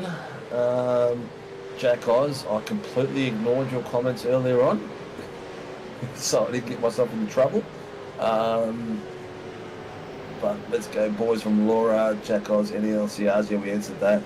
Go 451. Where is he now? He's back in P19. Yeah. Look, if he gets his pit stop strategy right and pits before these guys, and has enough time to catch up, he could get himself back at the point again. What's that penalty there? 451. That's for the contact with Chris Burridge. So unfortunately, Vandermeulen's night goes from bad to worse, and it's going to take an almighty effort for him to have to come back in this one. Yep. He makes his way through the lane for that penalty. Unfortunately, it means he's going to need 2 trundles down the lane, one for the penalty and then one for a pit stop at some point in the night, as Davis still leads the way with Dylan Gray all over the back of him at the moment. Dylan Gray's got a lot of pressure, and Gallagher's doing his drive through now as we speak, and doing that quietly. What have we got there at the moment? Brett Fitzpatrick. And he's got the boys behind him catching him now as well. Where's our female? Oh, really well. Di Feldman's got herself up into 15th place, 2 positions up. And she's got Marty Hanson chasing her down, with Brad Hayes and Josh King following them very close. So they've got a little battle pack of their own going on. See that on the screen now, as they are fighting it out for the minors here. Di in the top 5 of the amateurs, but that top 4 battle continues though between Noble, Taylor, Fitzpatrick and Rushworth up inside the top 10. Top 6 cars on the road are all Pro-Am classified drivers, with Davis leading the way for them. There's a big moment for Cowie in the background. Manages to catch it in the sand, but he's now trying to play the chaser to Scotty Weston being the defender. So they've swapped roles now for race number 2. We'll see if Cowie can get past him or if Weston can hold him off just like Cowie did to him in race number 1. Well, Gallen's come out through his drive-through in... Was it Gallen? It wasn't Gallen, it was Vandermeer. Oh, it was Vandermeer, wasn't it? Yeah, sorry. Yeah, Gallen's actually working his way back up the field. He's now in the battle pack. That's the cork in the bottom is Blake Fitzpatrick. So he's got Rushworth, Burridge, Martin, Gallen all across the back. And Gallen and Martin just swapping places now as we speak. Gallen's still got no bonnet on the front of that car and finding his way through, which is pretty cool. Dylan Gray is really ripping it up with 1/10. He's making a pass at the moment on Jamie Davis by the look of it. That's how close they are on times. He's cutting it on the inside. Well, Jamie fired it. He stayed on the outside, so he's gained momentum. There's still overlap, both of them side by side, 2 by 2, going well through the S's, not giving each other any room to get away from it. He's done well to get him. He's going over and under. Will he try it again on the outside here and get it over and under again? Looks like he's going to try, but Jamie's got him covered off again. That was a great bit of drive from both those guys. Very respectful, very, very clean. Yeah, there was a little bit of a tap on the doors, but it's racing. Rubbing is racing at the end of the day, and a little bit of door banging is all good as long as neither of them end up in the wall or end up in the sand or end up losing positions. And a bit of an elbow out wrestle is all fine and dandy as Gray looks to come up the inside of Davis. Davis trying to defend him here. Oh, they're getting feisty at the moment, Sinker, and they need to be careful. Gray's not happy. He's flashing him. He's not happy with the over-defending here from Davis. Drive-through penalty for car number 40 for contact, lap 3 with car 216. That'll be to Andrew Rushworth for the contact with Peter Pavlovic that looked and put him down the order a little bit at the pit entry. So Rushworth will have to trundle through the lane as well. Yeah, that lane can chew up a lot of time coming through there. I'm not sure what the time is. Pit time is, I think it's 52. Is that right? 52 seconds? No, that's not right. Well, if we look at Vandermeer, and he had a 30-second lane travel for his drive-through, so it's about 30 seconds. Yeah. Off that one. We are into the 13-minute mark. As the race controls over the radio. Yeah, they're talking about the penalty, making sure he knows that he's got a penalty. So that's cool. There, we're in the 13-minute mark of a 40-minute race. And Dylan Gray and Jamie Davis are showing us how it's done up the front with a very, very tight grid. Davis is taking the inside line. Sorry, no, Gray's taking the inside line. A little bit of a bump. It's all fair and love and war. Keep going. Coming through a bit of over-under. And it's giving Scotty West the opportunity to come under Davis as well. And he's having a bit of a look at the same time. This is going to be a sprint to the end here and see who can get the... No, he's done and dusted, mate. He's tearing away as we speak. Yeah, good fair move from Gray there. Bit of door banging. That's touring car racing at the end of the day. That's the kind of racing we love to see, Sinky. You know, a bit of door banging. You know, Davis isn't happy about it, but unfortunately for him, at the end of the day, that is touring car racing. You know, you got to be willing to bang doors. Flash those lights left, right, and centre. I'm not a fan of the flashing lights myself, but Gray did them before. He's going to do them now, so they're going to keep going. The thing about Jamie is really good on the brakes. So he does get a lot of pace. He closes the gap really good on the brakes when you see him come through. John Gallen's had an incident. Andrew Rushworth ended up in the wall in the background, and then Gallen's been spun around from Burridge. But that looked like there was a bit of net code involved in that one. That's been cool. Yeah. And I'm not surprised because Rushworth is on the side of the road with massive damage. You see here, this was off the exit of the corner. He had Burridge in behind him. And there's, he's pushed him. And that thing flipped him straight into the wall. Oh man, that's a nice little bump there. Who was that? Was that Burridge? That was Burridge onto Rushworth. So there could be a penalty coming the way of Chris Burridge for that one. He may have some answering to do to race control, of course, but safety car's been called. It will now be coming out on track here tonight as the race continues on out at Jerez.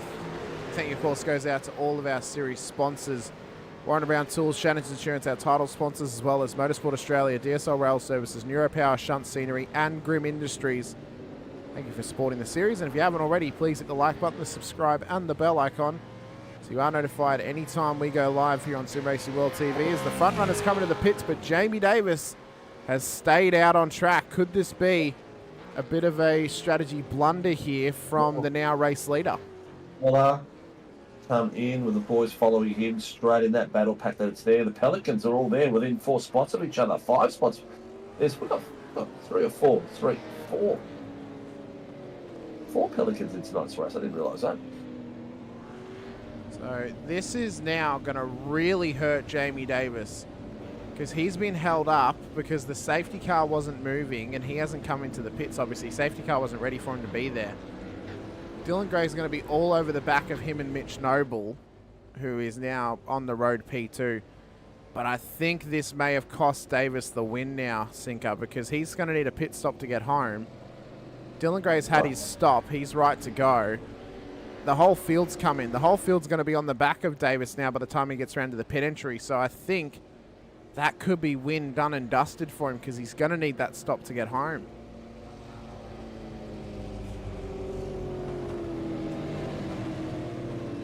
Apparently he overran his pit entry.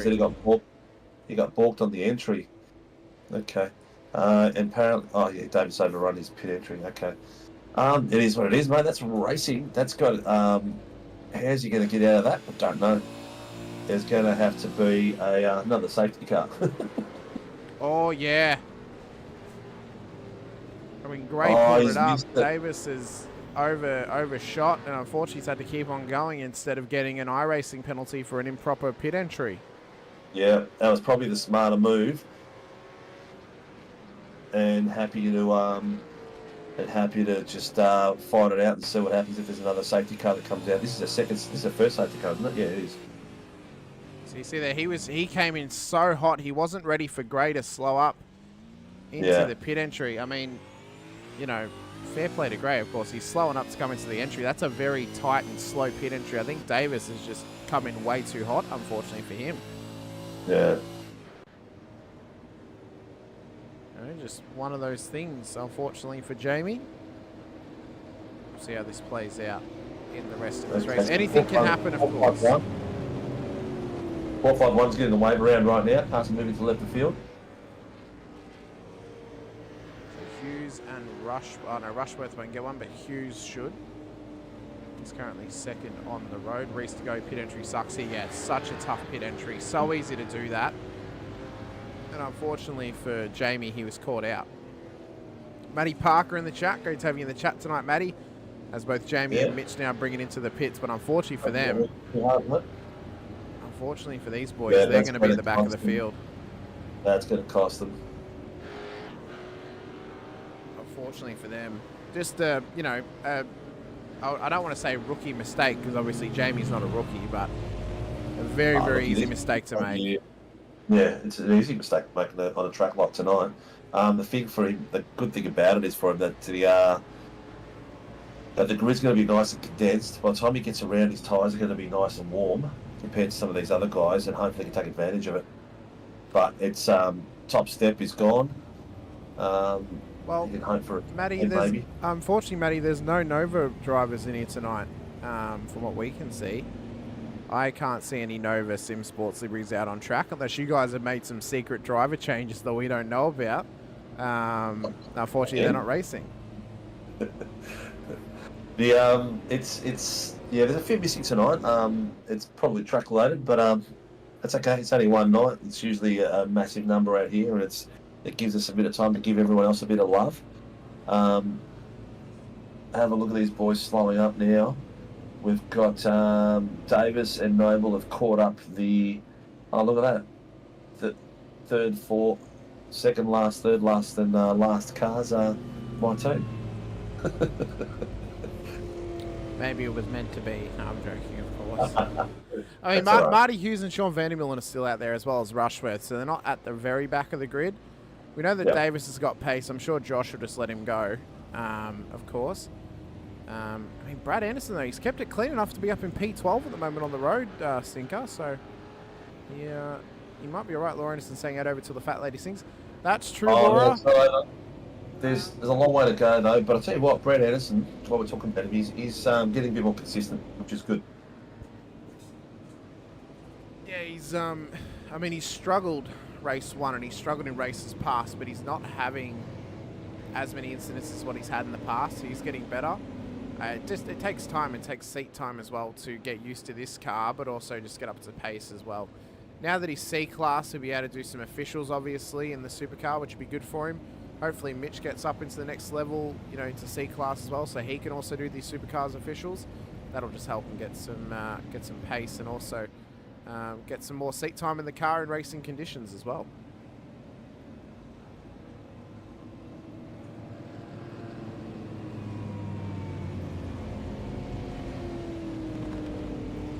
Dylan Gray's doing really well. He's got himself in the front of the pit again. So we've got top 10 at the moment. We've got sitting Dylan Gray, Scotty Weston, Andrew Cowan, Troy Dooley, Brett Taylor, Blake Fitzpatrick, Steve Martin, Chris Burridge, Marty Hansen, and Brad Hayes.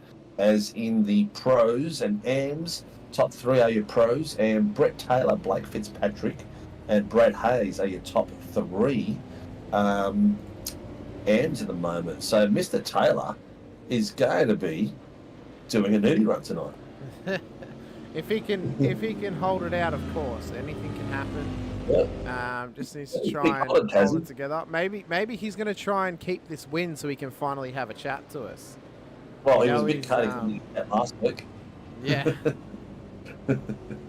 But he knows we love him. We want to see him up there as well. It's good to see. All right, pit exit is... Where is he at? Where is he at? Let's see if Pit I'll exit do... will now be open as young Vandermill has just come past. Safety I'm car's going still to on the go back. to... I'm going to go to Blimp. Oh, it won't let me. Yeah, we kicked you out of the blimp sinker. We forgot to tell you. You've lost your blimp pass now. Unfortunately.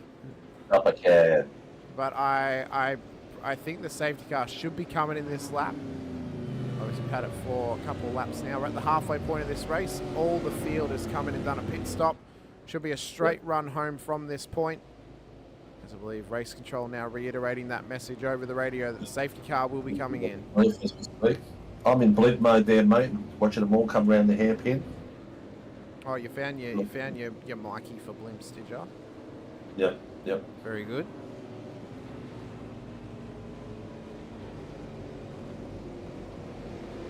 As we continue on through. The SRW Porsche. You mean it's a BMW? Oh, yeah, I keep calling it Porsche, don't I? I did that last week too.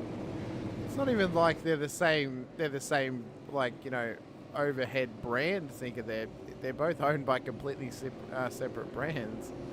At least if it was like the Lambo and the Audi, you could argue chassis-wise they're the exact same. As safety car pulls away to come into the pits, Dylan Gray will have control of the field on the restart. Weston in second. Gowan in third at this point in time. Dooley back up the order here tonight. He's looking good for that round win at the moment.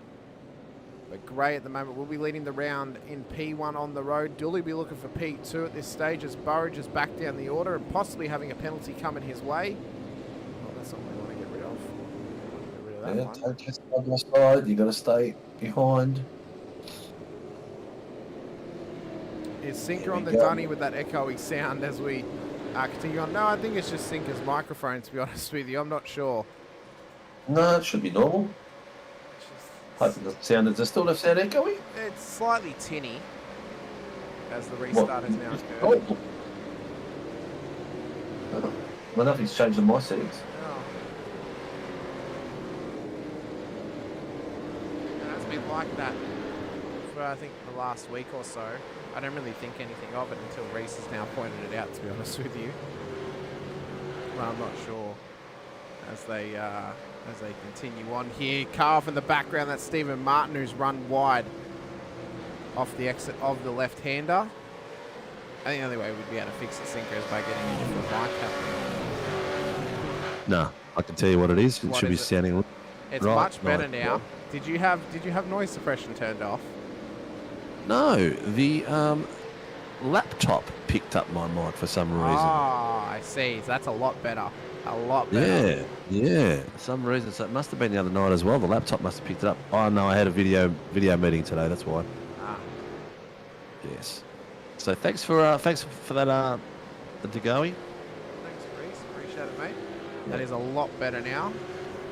As we continue on, Dylan Gray's already started to stretch the legs over Scott Weston in behind here at the front of the field. Now leads by over a second. He's out there like a gazelle, mate. Oh, He's 1.5 seconds already. Cowie's put the pressure on. Cowie's having a sniff on the inside there as well.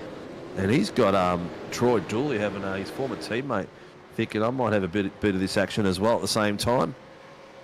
Did you say former teammate? He's his current teammate. You're thinking of Travis Daly, that's his former teammate. I am thinking of Travis Daly, yes I am. You always get them confused, Sinker, for some reason. I don't know why. Maybe it's the TD initials and you just put 2 and 2 together. Yeah, maybe I'm just not too bright. Might need to change the bulb on that one.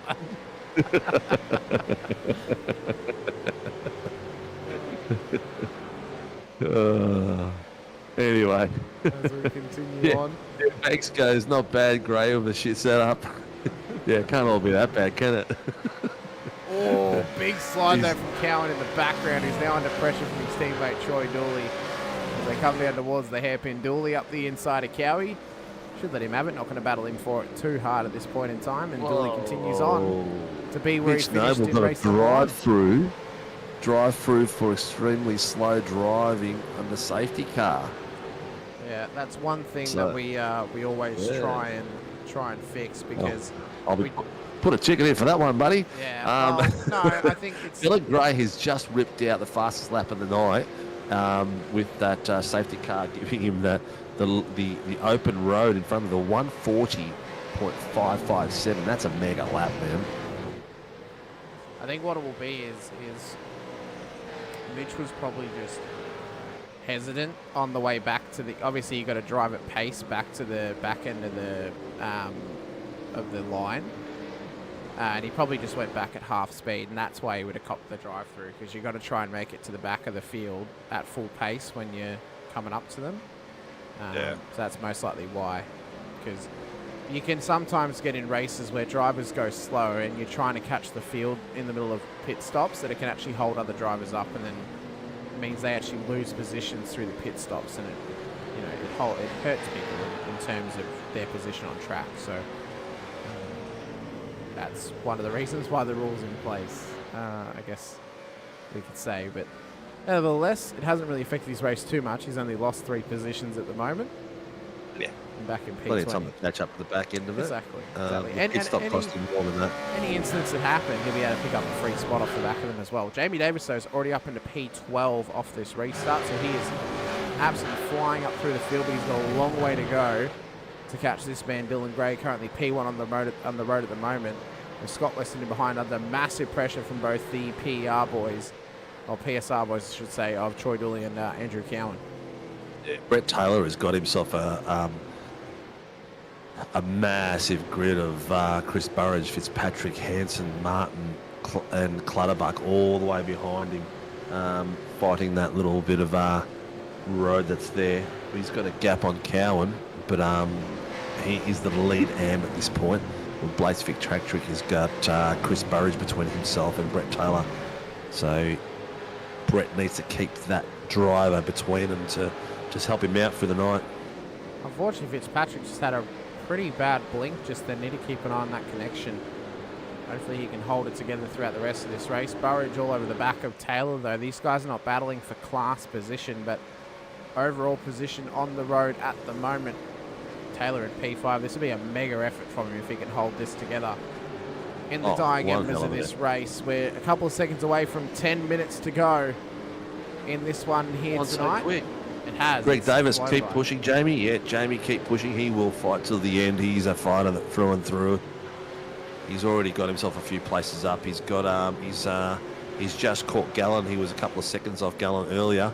He's down to 9/10, and Gallen's got Clutterbuck in front of him with Steve Martin the bottleneck behind, in front of those guys. We're slowly catching Cowan too. close that 3.2 second gap up to Andrew Cowan, who's all over the back of his teammate Troy Dooley. With Scott Weston not too far up the road in P2 at the moment as they try and chase down Dylan Gray. At this stage, Gray, though, not really pulling away just yet, but he might just be trying to conserve something in this car. He's conserving, mate. He's this lap, he's 2 seconds slower than his fastest lap, which was 3 laps ago.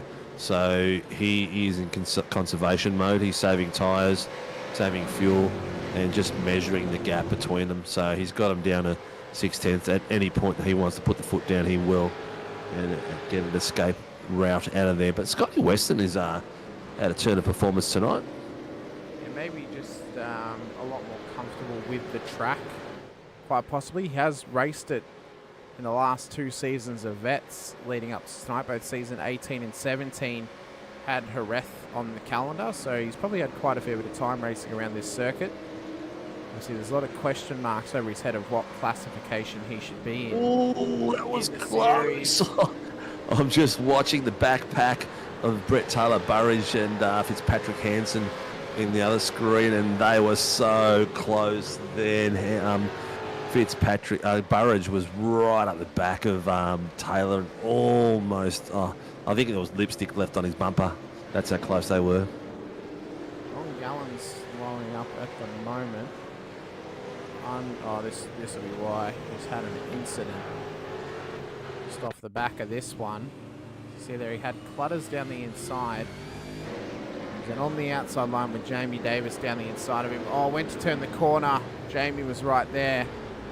And unfortunately spun himself around. I don't know if there's anything going to be able to come of that though, because, well, Jamie had the inside line before the turn-in point for Mr. Davis, but he has given the position back, so he might feel... I'll have to have a chat to him about giving positions back.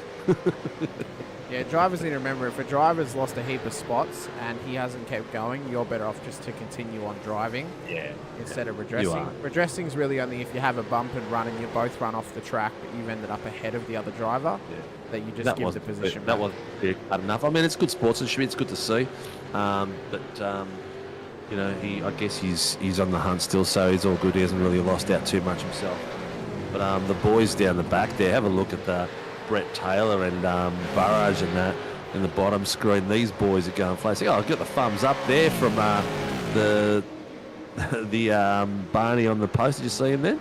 Oh, here we go on the inside. Burridge has taken the inside line, but Taylor has closed the door. There is no way you're coming through there, he says. And that's Marty Hansen right on the back of them as well, there you can see. So the boys are really, really tight. It's good we've got in-cam and the rooftop as well at the same time. So the boys are battling on like crazy. The gap between them at the moment is Burridge is 3/10, Fitzpatrick 2 at the moment, and Hansen 5. So that shows you how close they are, how much a tenth is. So it looks like 2/10 is about a car length. Yeah, probably be about 2/10, maybe 1.5 tenths. Yeah. As you can see, Fitzpatrick all over the back of Burridge. Taylor just trying to survive in P1. Fitzpatrick not liking being held up there. Maybe he knows he's on screen. Maybe he's giving us the little wave that they do in the car. bit of a wave. Yeah. Yeah. Yeah, I don't mind a flash when they know they're on screen. It's just letting us know that, yes, I know I'm being looked at. On the brakes there. Beautiful work. Taylor, mate. Is that Taylor? Taylor, we're looking at the back of Taylor's car at the moment. Sorry. Fitzpatrick's behind Fitzpatrick Burridge. He did some great gapping there on the brakes, but I think it cost him because he had to put down the brakes hard as well. But his braking point's a bit different to Burridge, and he's sort of catching. Here he is on the inside on the brakes. Is he gonna maintain pace? Oh, he's just no. Burridge had the outside line and kept momentum going. That lock-up cost him a couple of tenths. If he didn't lock that up, he kept momentum going through. It's also going to cost him a position on the outside. He's pushed him wide, but he's stayed in and under. It's all good. There's been an incident in the background between Jamie Davis and Brad Hayes. We'll quickly cut to that whilst you keep an eye on that battle in the bottom screen. Here we can see Davis in behind Hayes. Has a big wiggle, goes off the track. They try and make it 4 wide with Feldman, and Vandermeer, a little bit of a knock there He's had with a rear end Davis. tap. Oh, Oh, he's had both of them tapping from behind. yeah. And off the back of that as well, he's also copped a drive-through penalty for the contact on lap 17 with 350 with John Gallant. So unfortunately for Davis, that is pretty much race over for him, as he's now going to be right at the back of the field. Yeah. I think Tyson just called that out at exactly the same time as those guys spun. So I don't think any of them would have heard it. He got love tapped by 2 cars at the same time. I think they had a cheek each then. Yeah. But I tell you what, while that all's going on, Mr. Taylor has got himself nearly a second gap on Burridge. He is flying out there. His last lap was a 43.1, and Burridge was a 43.9. So he's doing real well. Yeah, they've just put that race control message back up on screen once again. Drive through penalty, car 92, contact lap 17. Address was made, but car 350 lost 3 spots and 13 seconds. So unfortunately for Jamie, that's race over. Yeah, unfortunately. I'll be telling my boys when we have a chat next to it's all right, good to readdress when you have a bit of a love tap and it's just Sylvia's out there, but otherwise just keep going for it. It's nothing wrong with keeping racing on. Leave it to the race control to adjudicate. So that's what sucks a bit there. But it is what it is. It's racing. You move on, you go to the next race, and you just try to maximise your points for tonight and go for the rest of the season. Unfortunately for Brad Hayes, it's only going from bad to worse. Davis hasn't come back into the lane. He's then shot it up the inside of Brad, which has then forced him wide and spun the car around. I don't know about that one. I mean, obviously Jamie needs to come for the drive-through, but whether he should keep on racing like that, I'm not sure. Can't really, There's nothing wrong with racing, mate. You've got to keep racing and keep racing and try to maximise it. That's true, but he also does need to commit to the drive-through as well, with only 2.5 minutes left in the race. He's got 3 laps to do it. Burridge is now all over the back of Brett Taylor in this battle that we've been keeping an eye on here with the leader of the amateurs. I don't forget about Burridge, though. He needs to remember that the guy he's racing is 2 spots back, Fitzpatrick. Yeah, but I think he wants to keep Burridge there to keep the the car in between him and keep the car in between him and Fitzpatrick. Exactly. Yeah, 100%. I think it's the way to go, but he can't let himself get overwhelmed by it and keep going. He's probably listening to us right now, so just relax, Mr. Taylor, and work your way through. There is comes in the lane. Less than 2 minutes to go. It's not quite white flag running yet. This will be the second to last lap. Well, Burridge is having a sniff. He is indeed. Inside, outside. Great battle there. Up the front, they have also spread out a little bit. It's Di Feldman now comes into the lane as well for another stop. Possibly, I don't want to say, oh no, she's had 0 off tracks, but she would have had an incident point for the contact with Davis. So I'm unsure about that one. Not sure why she needed to come in again. As Taylor continues to defend here against Chris Burridge. Dylan Gray, though, leads the way by 1.3 seconds with 1.5 laps to go here out at Jerez. He's on his way to claim the round win here tonight after getting race 1 victory. We'll be hoping for the second win here tonight in the feature race as well. As Scotty Weston currently sits P2 ahead of Troy Dooley, Andrew Cowan. Brett Taylor's then P1 for the amateurs, P5 on the road. At the moment, Burridge, Fitzpatrick, Clutterbuck, Martin, Pavlovic make up the top 10. Gallen, Vandermeer, Hanson, Davis, Noble, Hayes, Anderson, King, Hughes, Feldman and Rushworth make up the rest of the running order, but Jamie Davis still yet to come in and commit to his drive-through penalty that he got earlier in the running. We have got 30 seconds left of actual race time left. Dylan Gray is put in a masterclass tonight. He's got a nice safe gap. He's going through. That's a white flag as we see them go under the main grid. And the boys at the back, Brett Taylor has still got Burridge and Blake Fitzpatrick and Clutterbuck behind them. Great little battle, the front and the back going. This little battle here with Fitzpatrick and Burridge and Taylor has been sensational all night. Jamie Davis is now committed to his drive-through in the background as well, Sinker. I was going to ask the question, if he actually didn't commit to it, what would be the penalty for that if he didn't complete it before the end of the race? He would probably get another 20 points demerit, because that's what a drive-through is worth. That's why when you see between races, if a penalty is gone and given between the break, 20 points is equivalent to 20 seconds, which is what you would get in a pit stop, basically, a drive-through. Yeah. So Dylan Gray leading Scott Weston all the way around. Could this be Scott Weston's first podium of the year on offer here in 2024? Didn't get one in Season 1 and hasn't had one in the first 3 rounds of Season 2.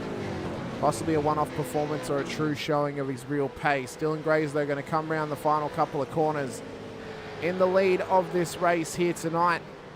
Down through the final hairpin for the final time.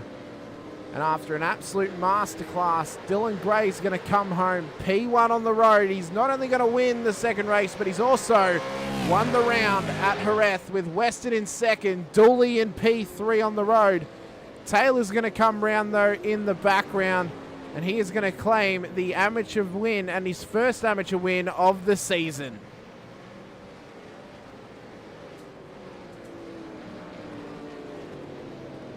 What an absolute pearler.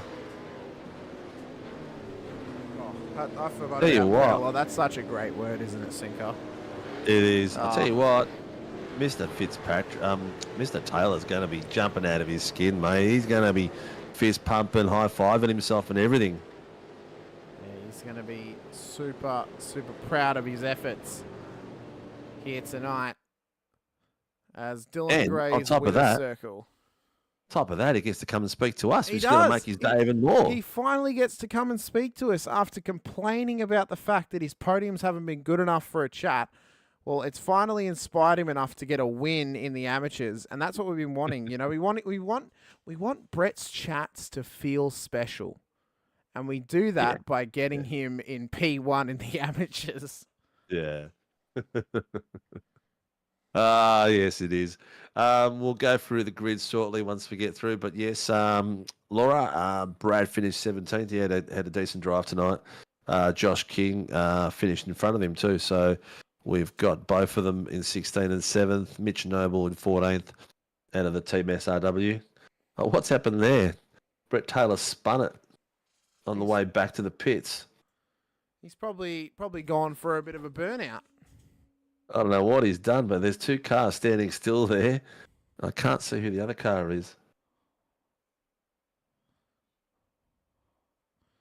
Not 100% sure, but Dylan Gray has won the race here tonight. Your provisional race results for race number 2 up on the screen now. It's Dylan Gray out of P1 ahead of Scott Weston and Troy Dooley to make up the podium. Andrew Cowan and Brett Taylor then make up the top 5. Chris Burridge, Blake Fitzpatrick in P6 and 7 on the road. Clutterbuck, Martin and Pavlovic make up the top 10 ahead of Gallen, Vandermeer and Hanson, Noble and Hayes, who make up the top 15. Josh King, Brad Anderson, Marty Hughes, Jamie Davis, then ahead of Di Feldman and Andrew Rushworth, who make up the rest of the grid. Travis Daly, Peter Vanderkran unable to get to the starting grid here tonight. Vanderkran's been a bit of a weird one. He showed up for all the races, but he hasn't actually started one on Tuesday nights this season since Sonoma. Who's that? Peter Vanderkran. Yeah, he's been doing that for a while. No, what's going on there? Maybe he's got a work late or something like that. No. It's an interesting one. Oh, the boys are lining up on the pits, and they're already doing burnouts, mate. Doing some great skills there by Dylan Gray. We can see the live viewing in the bottom corner of all the burnouts starting to occur. Yep. In celebration for how they finished here tonight. Of course, here comes Mr. Taylor. Of course, the podium for the amateurs, Brett Taylor, Blake Fitzpatrick, Sean Vandermeulen. So he did well to come back into P3. But we will be only chatting to the winner of the amateurs for those boys, as that is the way that we do things here. Dylan Gray's waiting for his opportunity to have a chat, but he'll have to wait a little bit longer, Sinker. as normally the honours go to the amateur winner first. That was a great race there by the boys at the front and the back. So it's a great bit of fun. Great bit of fun. Mr. Taylor is going to blow that engine up by the look of it. He's just got it parked and slowly creeping up. He must be really, really stoked. Just quickly, here were some of our big replays of the race. Burnout, mate. He's killing it. He's got the brakes on and he's slowly just creeping up the grid, going for it. I reckon the engine's going to blow before it gets anywhere deeper. So these were the big crashes at the start of the race. There you see Hansen and Martin in the background down at turn 1. We then had this big moment here with... Where is it? I'm going to find it for me.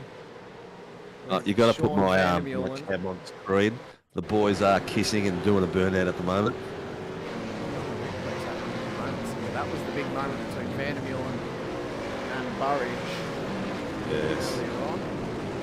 As well as John Gallen having this moment too. So he had a big wiggle off the exit and that put him into the wall. That's what then released him with Gray past Just him. really unfortunate. He had one of those races today, didn't he, where it wasn't sitting right for him.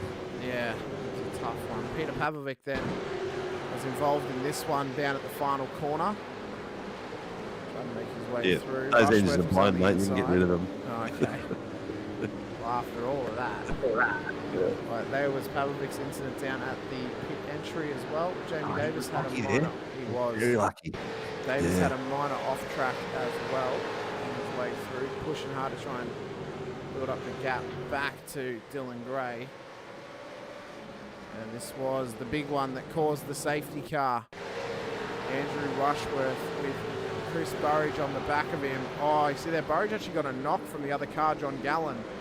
And that's what actually pushed him into the back of Rushworth. And then off the back of this one was Gray coming into the pits when the safety car was called. And Davis, unaware of the slower entry here out at Jerez, came in too hot, had to pull it up and cross the pit entry. And that's what's cost him a chance at a podium here tonight, unfortunately, for Mr. Davis. Yeah. It is what it is. That's life. All right, let's get in, Mr. Where is he? Oh, there he is, Mr. Brett Taylor. Let's grab the Tasmanian in. Mr. Brett Taylor. Finally get out of chat this season, mate. Still going. We thought you'd be super pumped. I know that you just blew the engine out on the main strip doing a burnout there. Great control burnout too, mate, by the way. Yeah, nice. How is it, mate? That was a great race. Sick. Felt awesome, mate. I mean, I know I pulled off a tin-ass one back at Magello, but that felt really good. Really good. Mate, I'm pumped. That was the most Tasmanian pronunciation of Magello I think I could have ever heard in my life. But we know you've been complaining the last couple of weeks you haven't been able to come and have a chat to us. But I know. Yeah, we I went hard tonight. We finally inspired you enough to go for a win so you can come and chat to us because we know you've been hanging for it. I went nuts, mate. It was like I'm getting on that. I'm getting on. Well, you did well to keep. Who was it behind you? Christopher Burridge was behind me. Burridge was behind you. That's right. So you kept Burridge with a bit of a cork between yourself and the next am, which was good. Yeah, I was watching that competition in the mirror, and I nearly laid an egg when Chris got past Blake. Yep. I was slightly excited. And and then he kept closing on me, and I was thinking, oh, well, I can't let him go past me because then I'm going to be in the same spot I was 2 minutes ago before you passed him. So I was doing a lot of watching those last couple of laps. Nice, mate. Nice. Maybe it was the Southern Roar, the Southern Lights that inspired you down in Tassie. That's what it is. Is that what it was, mate? That's what it is. It's the devil. It's the tiger. It's the lot of us. Did you hear that? It could come across twice. That was the other head. Yeah, well, you know what? I heard rumours the other day that they found a Tassie tiger that's not extinct. yeah, that's actually I just painted the dog, mate. It's all right, don't stress. I thought it was either that or someone got you on camera streaking. Well, they will tonight if they got the cameras out. I love it, mate. I Fuck. love it. Fuck. I'm glad you had a ball, mate. You put on an epic drive. It was really good watching for us. We had with the split cameras now, which is really awesome. We Yeah, had right. your battle with the boys on there a fair bit, so you got to be your own little star in there at the in the bottom right corner or Oh, the front perfect, screen. mate. So My you'll love viewing that back. my family and my girlfriend, which is obviously the same thing, but they'll be happy. Well, we don't really hear 'em much in the chat, so tell them to get their phones out and drop some questions into the chat, so we know when they're watching, so we can make Right. sure we give you a bit of screen time, mate. Right, done. It'll come up twice, obviously, because they're speaking twice with two heads, so their comments will be up twice. Double Dutch, you reckon? Yeah, double Dutch, double Dutch. Oh, mate, you're a legend. Who gets you on track, mate, and supports Valve Esports? Yeah, right. So obviously Valve, the boys at Valve, RSW Graphics. He put the paints on the cars. He makes us look pretty. He's awesome, Ross. And that's just about all of us, really. Well, that's good, mate. Obviously SRW, Warren and Brown, Tools. They're awesome.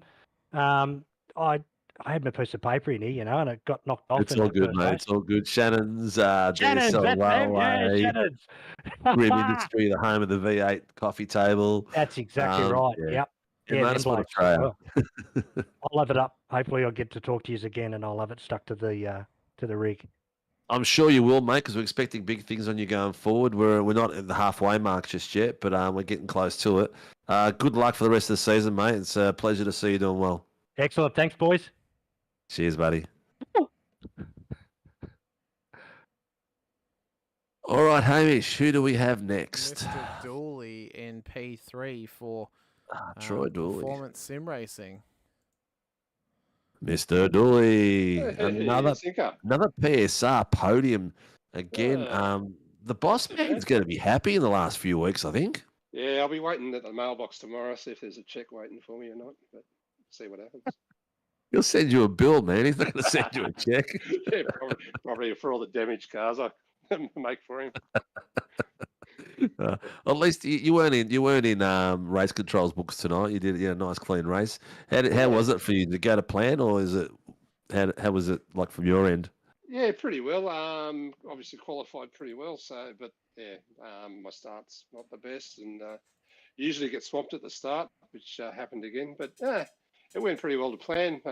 Me and Cowie and the boys were talking about what our strategy was going to be, and obviously the safety car felt perfect for us, which was good.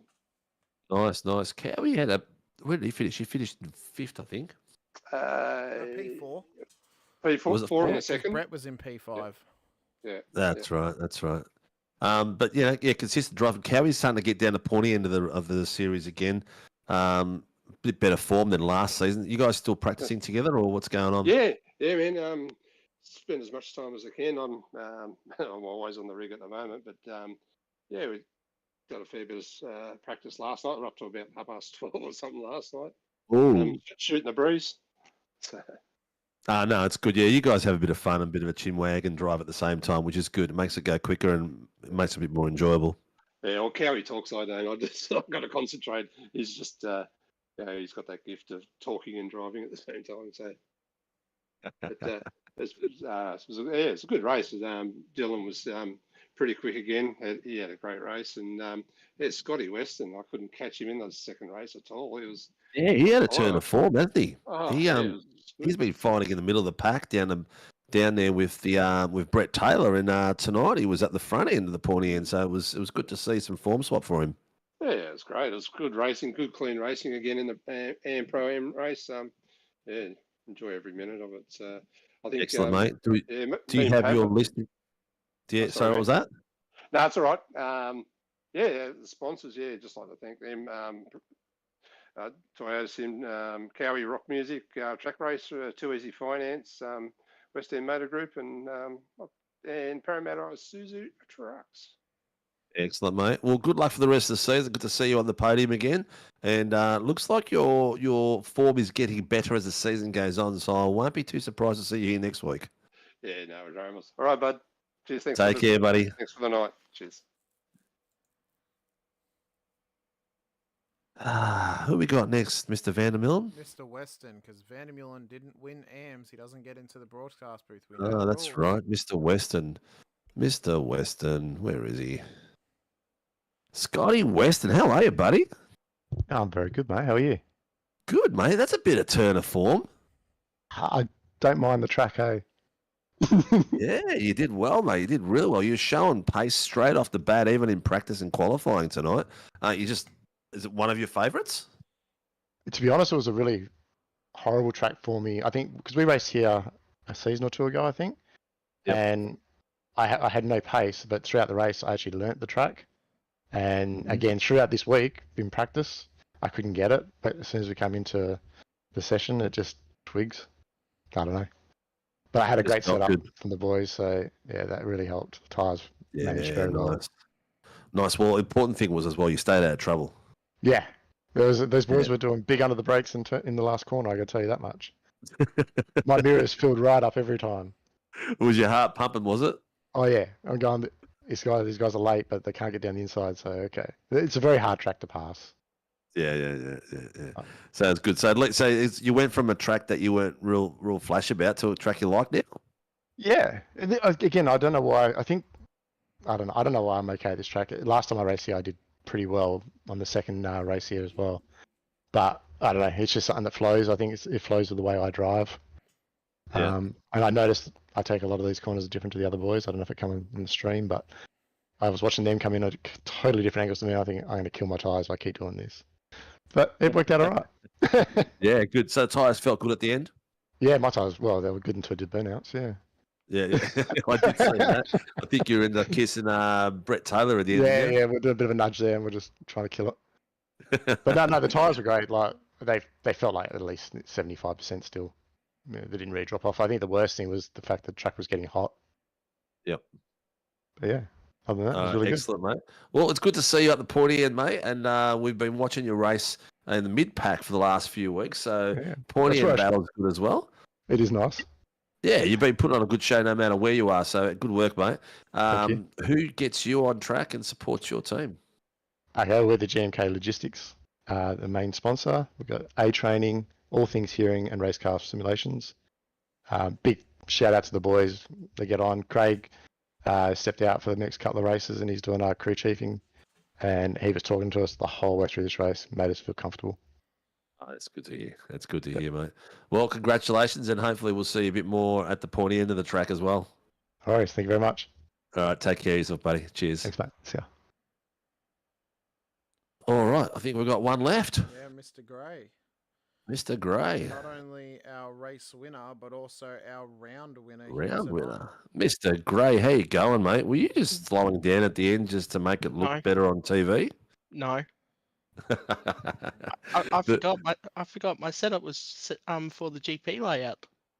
Oh, is that what your problem was? Yeah, it was for the GP layout because I did a few laps on the weekend. It was GP, not moto, and I was going, sweet, it's going to be an easy race. And then I went, nope, it's moto. Oh, well, mate. Well, you know what? At the end of the day, it didn't really affect the results that you were aiming for. You still won. I think you're a full second ahead at the end of the race. But yeah, masterclass. The only time you really had a battle was when Jamie and you were fighting it off for a while. Apart from that, you had it pretty clean. I was waiting for the redress to come over from Tyson and Race Control to give it back to Jamie because I gave him a bit of a door. Yeah, but a little bit of door banging is all right. I mean, it's touring car racing, Yeah. so you know. Yeah, exactly. Neither of We us don't are mind. out for it. We don't mind the door contact. It's when it's a bump and run, which is a bit different. Sometimes the doors rub a bit here and there, but yeah, no, that's all good. I don't think Jamie even called it in. So he didn't call it in. He just gave me a couple of flashes down the front straight. Yeah, exactly. Put you off a little bit, and I think, And then- I think then a few laps later, he did the same to you. I think. And then he almost drilled me coming to the pit lane under the safety car. Oh yeah, that cost him his race. That cost him his race. I was waiting for the Impact. the 4X from him. So you already had your eyes closed, thinking he's going to hit you from behind, and then you saw him flash past you and miss the whole pit. Pretty much. I think that changed the race completely.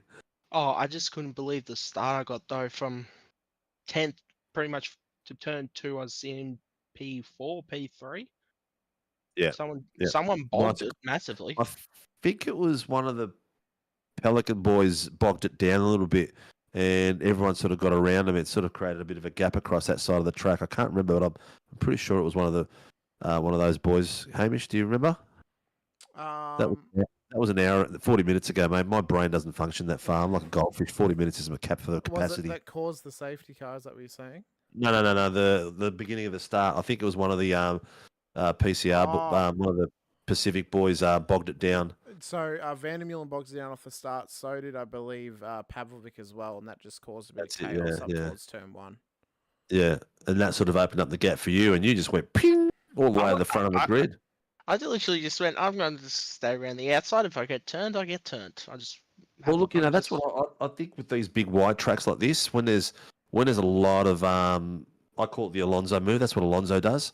When there's a big track with a lot of runoff for the first corner, he'll 9 times out of 10 he'll pick the width, whether it's a left or right. He'll go for the outside edge. So that way, if there is an incident, he can go get around it and avoid the incidents. But a few times lately, he's been pinged anyway. But I think it's a safe way to go. That's the way I go as well. I think next week as well is going to be interesting with being Suzuka as well. Another big long track, and what a runoff. Yes. And then it's going to be a fast one. It's going to be I actually love that in the V8. So it's going to be. I'm going to spill a rumor. What's that, mate? Suzuka. Watch Rayhan's lap time. He will be doing almost 59s. Oh, look, he's going to be. It's going to be very impressive. I'm hoping the boys step up and get in there and practice to get their gets at least close to him to put up a bit of a fight. Otherwise, I'm going to have to get some more drivers in to compete with him. Well, I was seeing in the green room, I was seeing who was winning East Coast at the moment. James Scott is just winning that by 13 seconds. Oh, there you go. So there's a bit of pace everywhere out there at the moment. So hopefully we can get them all to come down and have a bit of a spin on a Sunday night. But look, congratulations, mate. Great drive.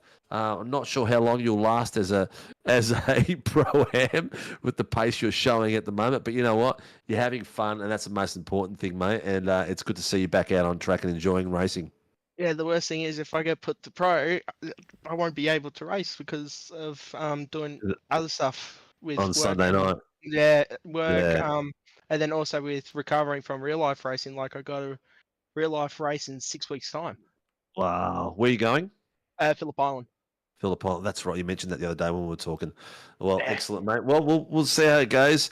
I guess the important thing is now have fun. We'll keep winning. Who do you supports you and gets you out on track, mate? SLM Motorsport, Suit Speed, and Dubby, and also big thanks to Caleb for spotting me for tonight. Just until after the safety car, he went off to bed. That bastard. I have to put up with him for 24 hours this weekend. That's the worst thing. Oh well, that's all right. Just put him on mute, mate.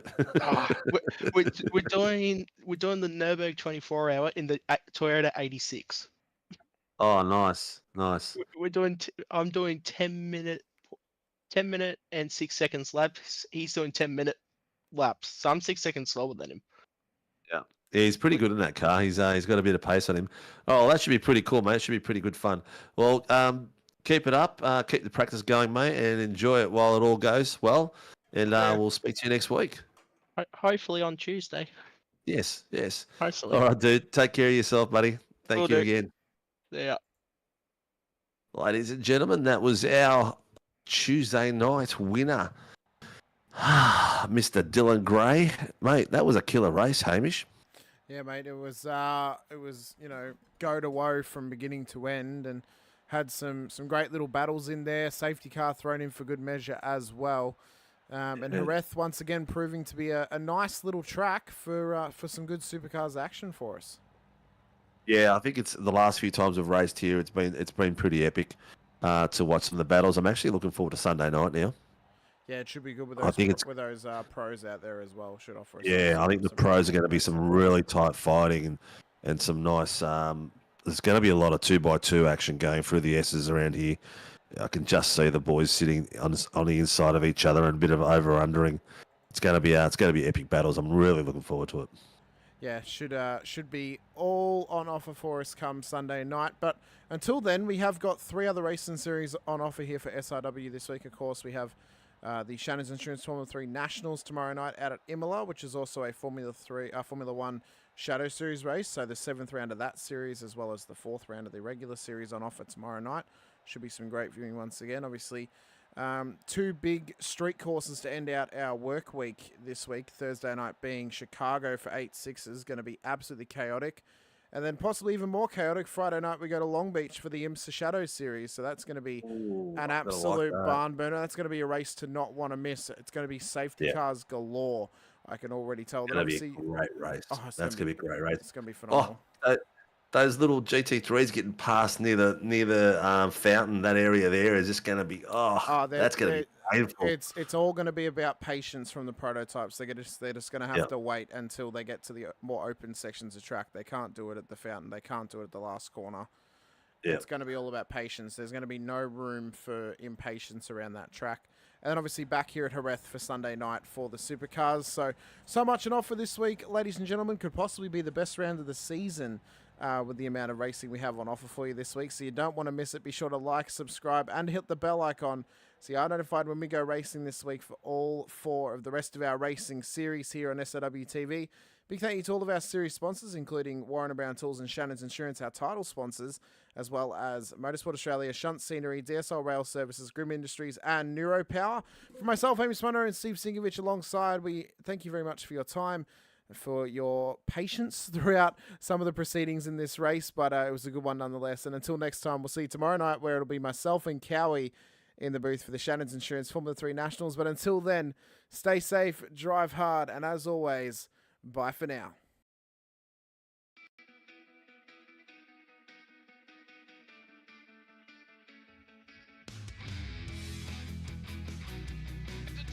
This is amazing. I was clash heads again. This is like Chaz Mostert and Cam Waters. Almost the same situation. Better contact going down the hill. Sam Noble wants to sniff on Dave Coleman now. Sam Noble bottle right now because, tell you what, Bruce Tanak